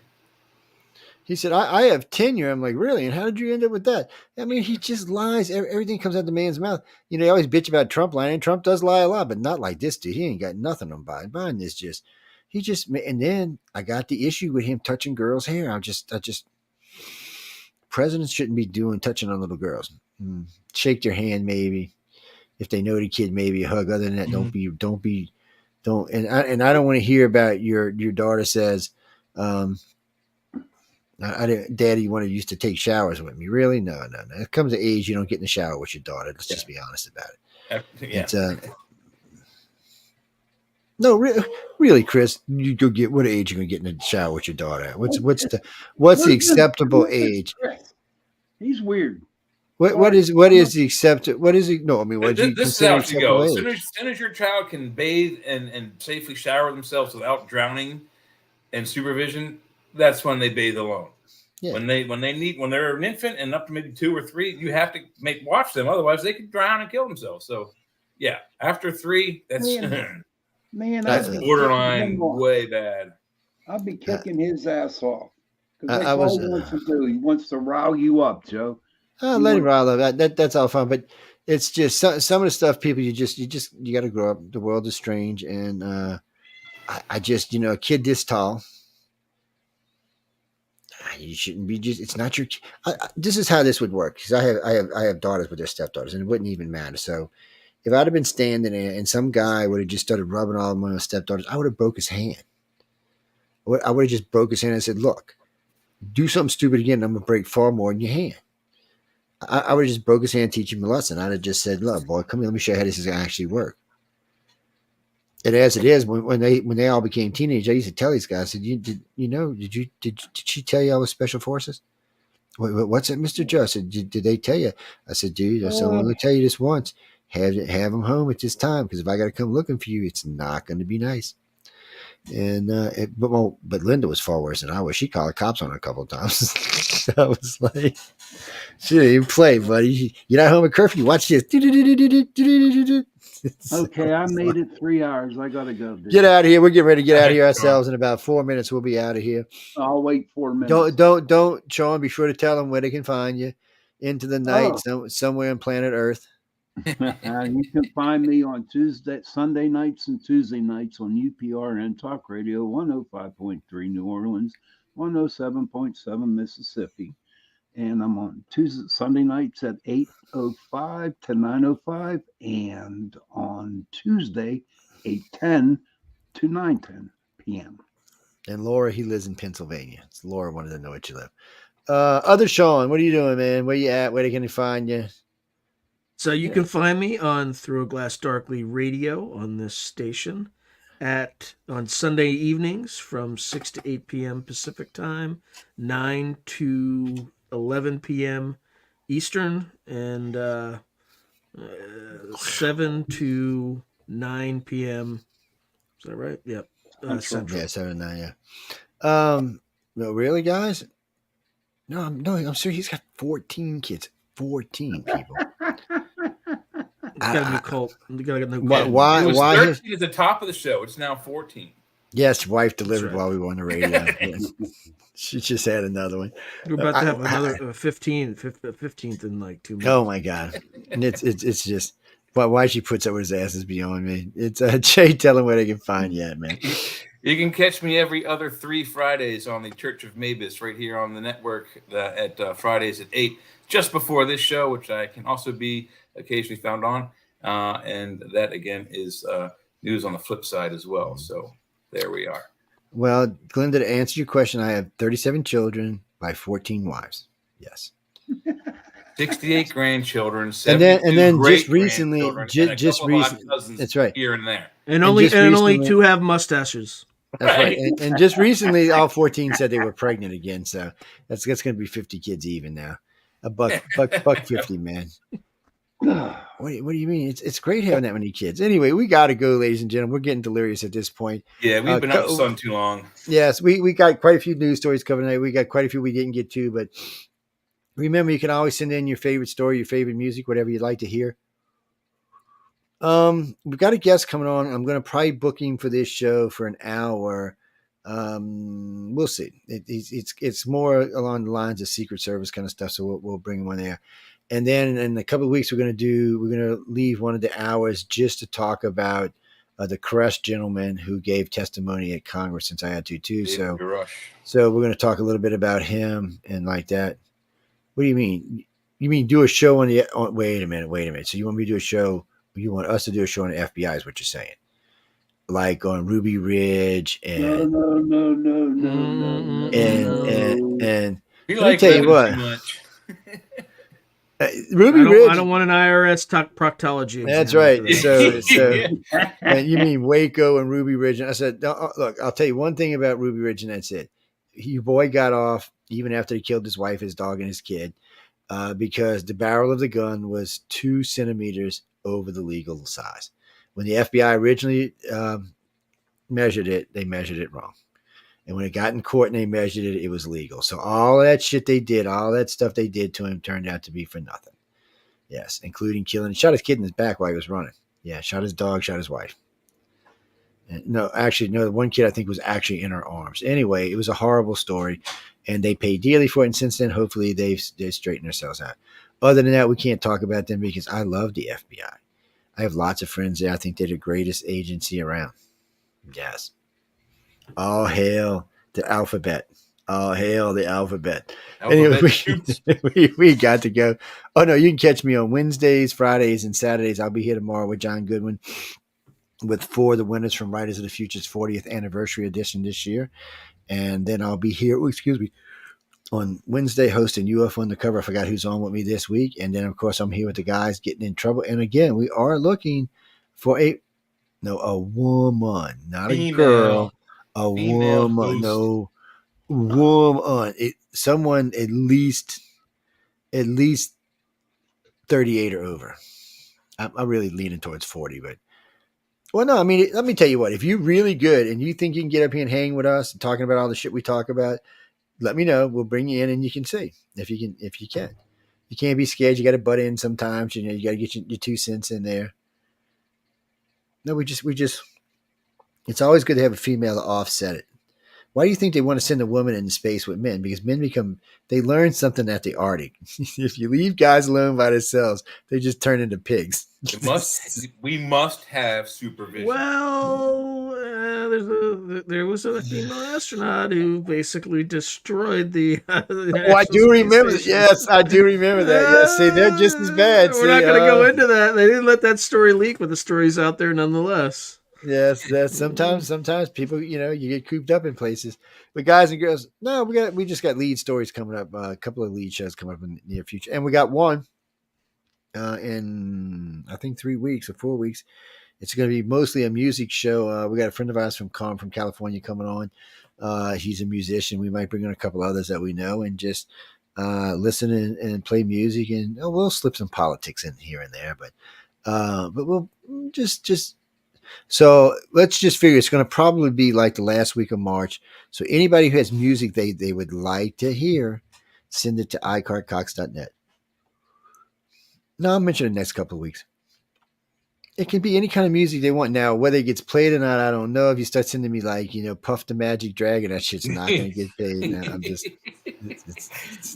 telling you, it's not. But there's a lot of stuff because we're going to be playing a lot of music on those nights. So there'll be, at least 20 or 30 songs get paid. So you can get slip some music in there.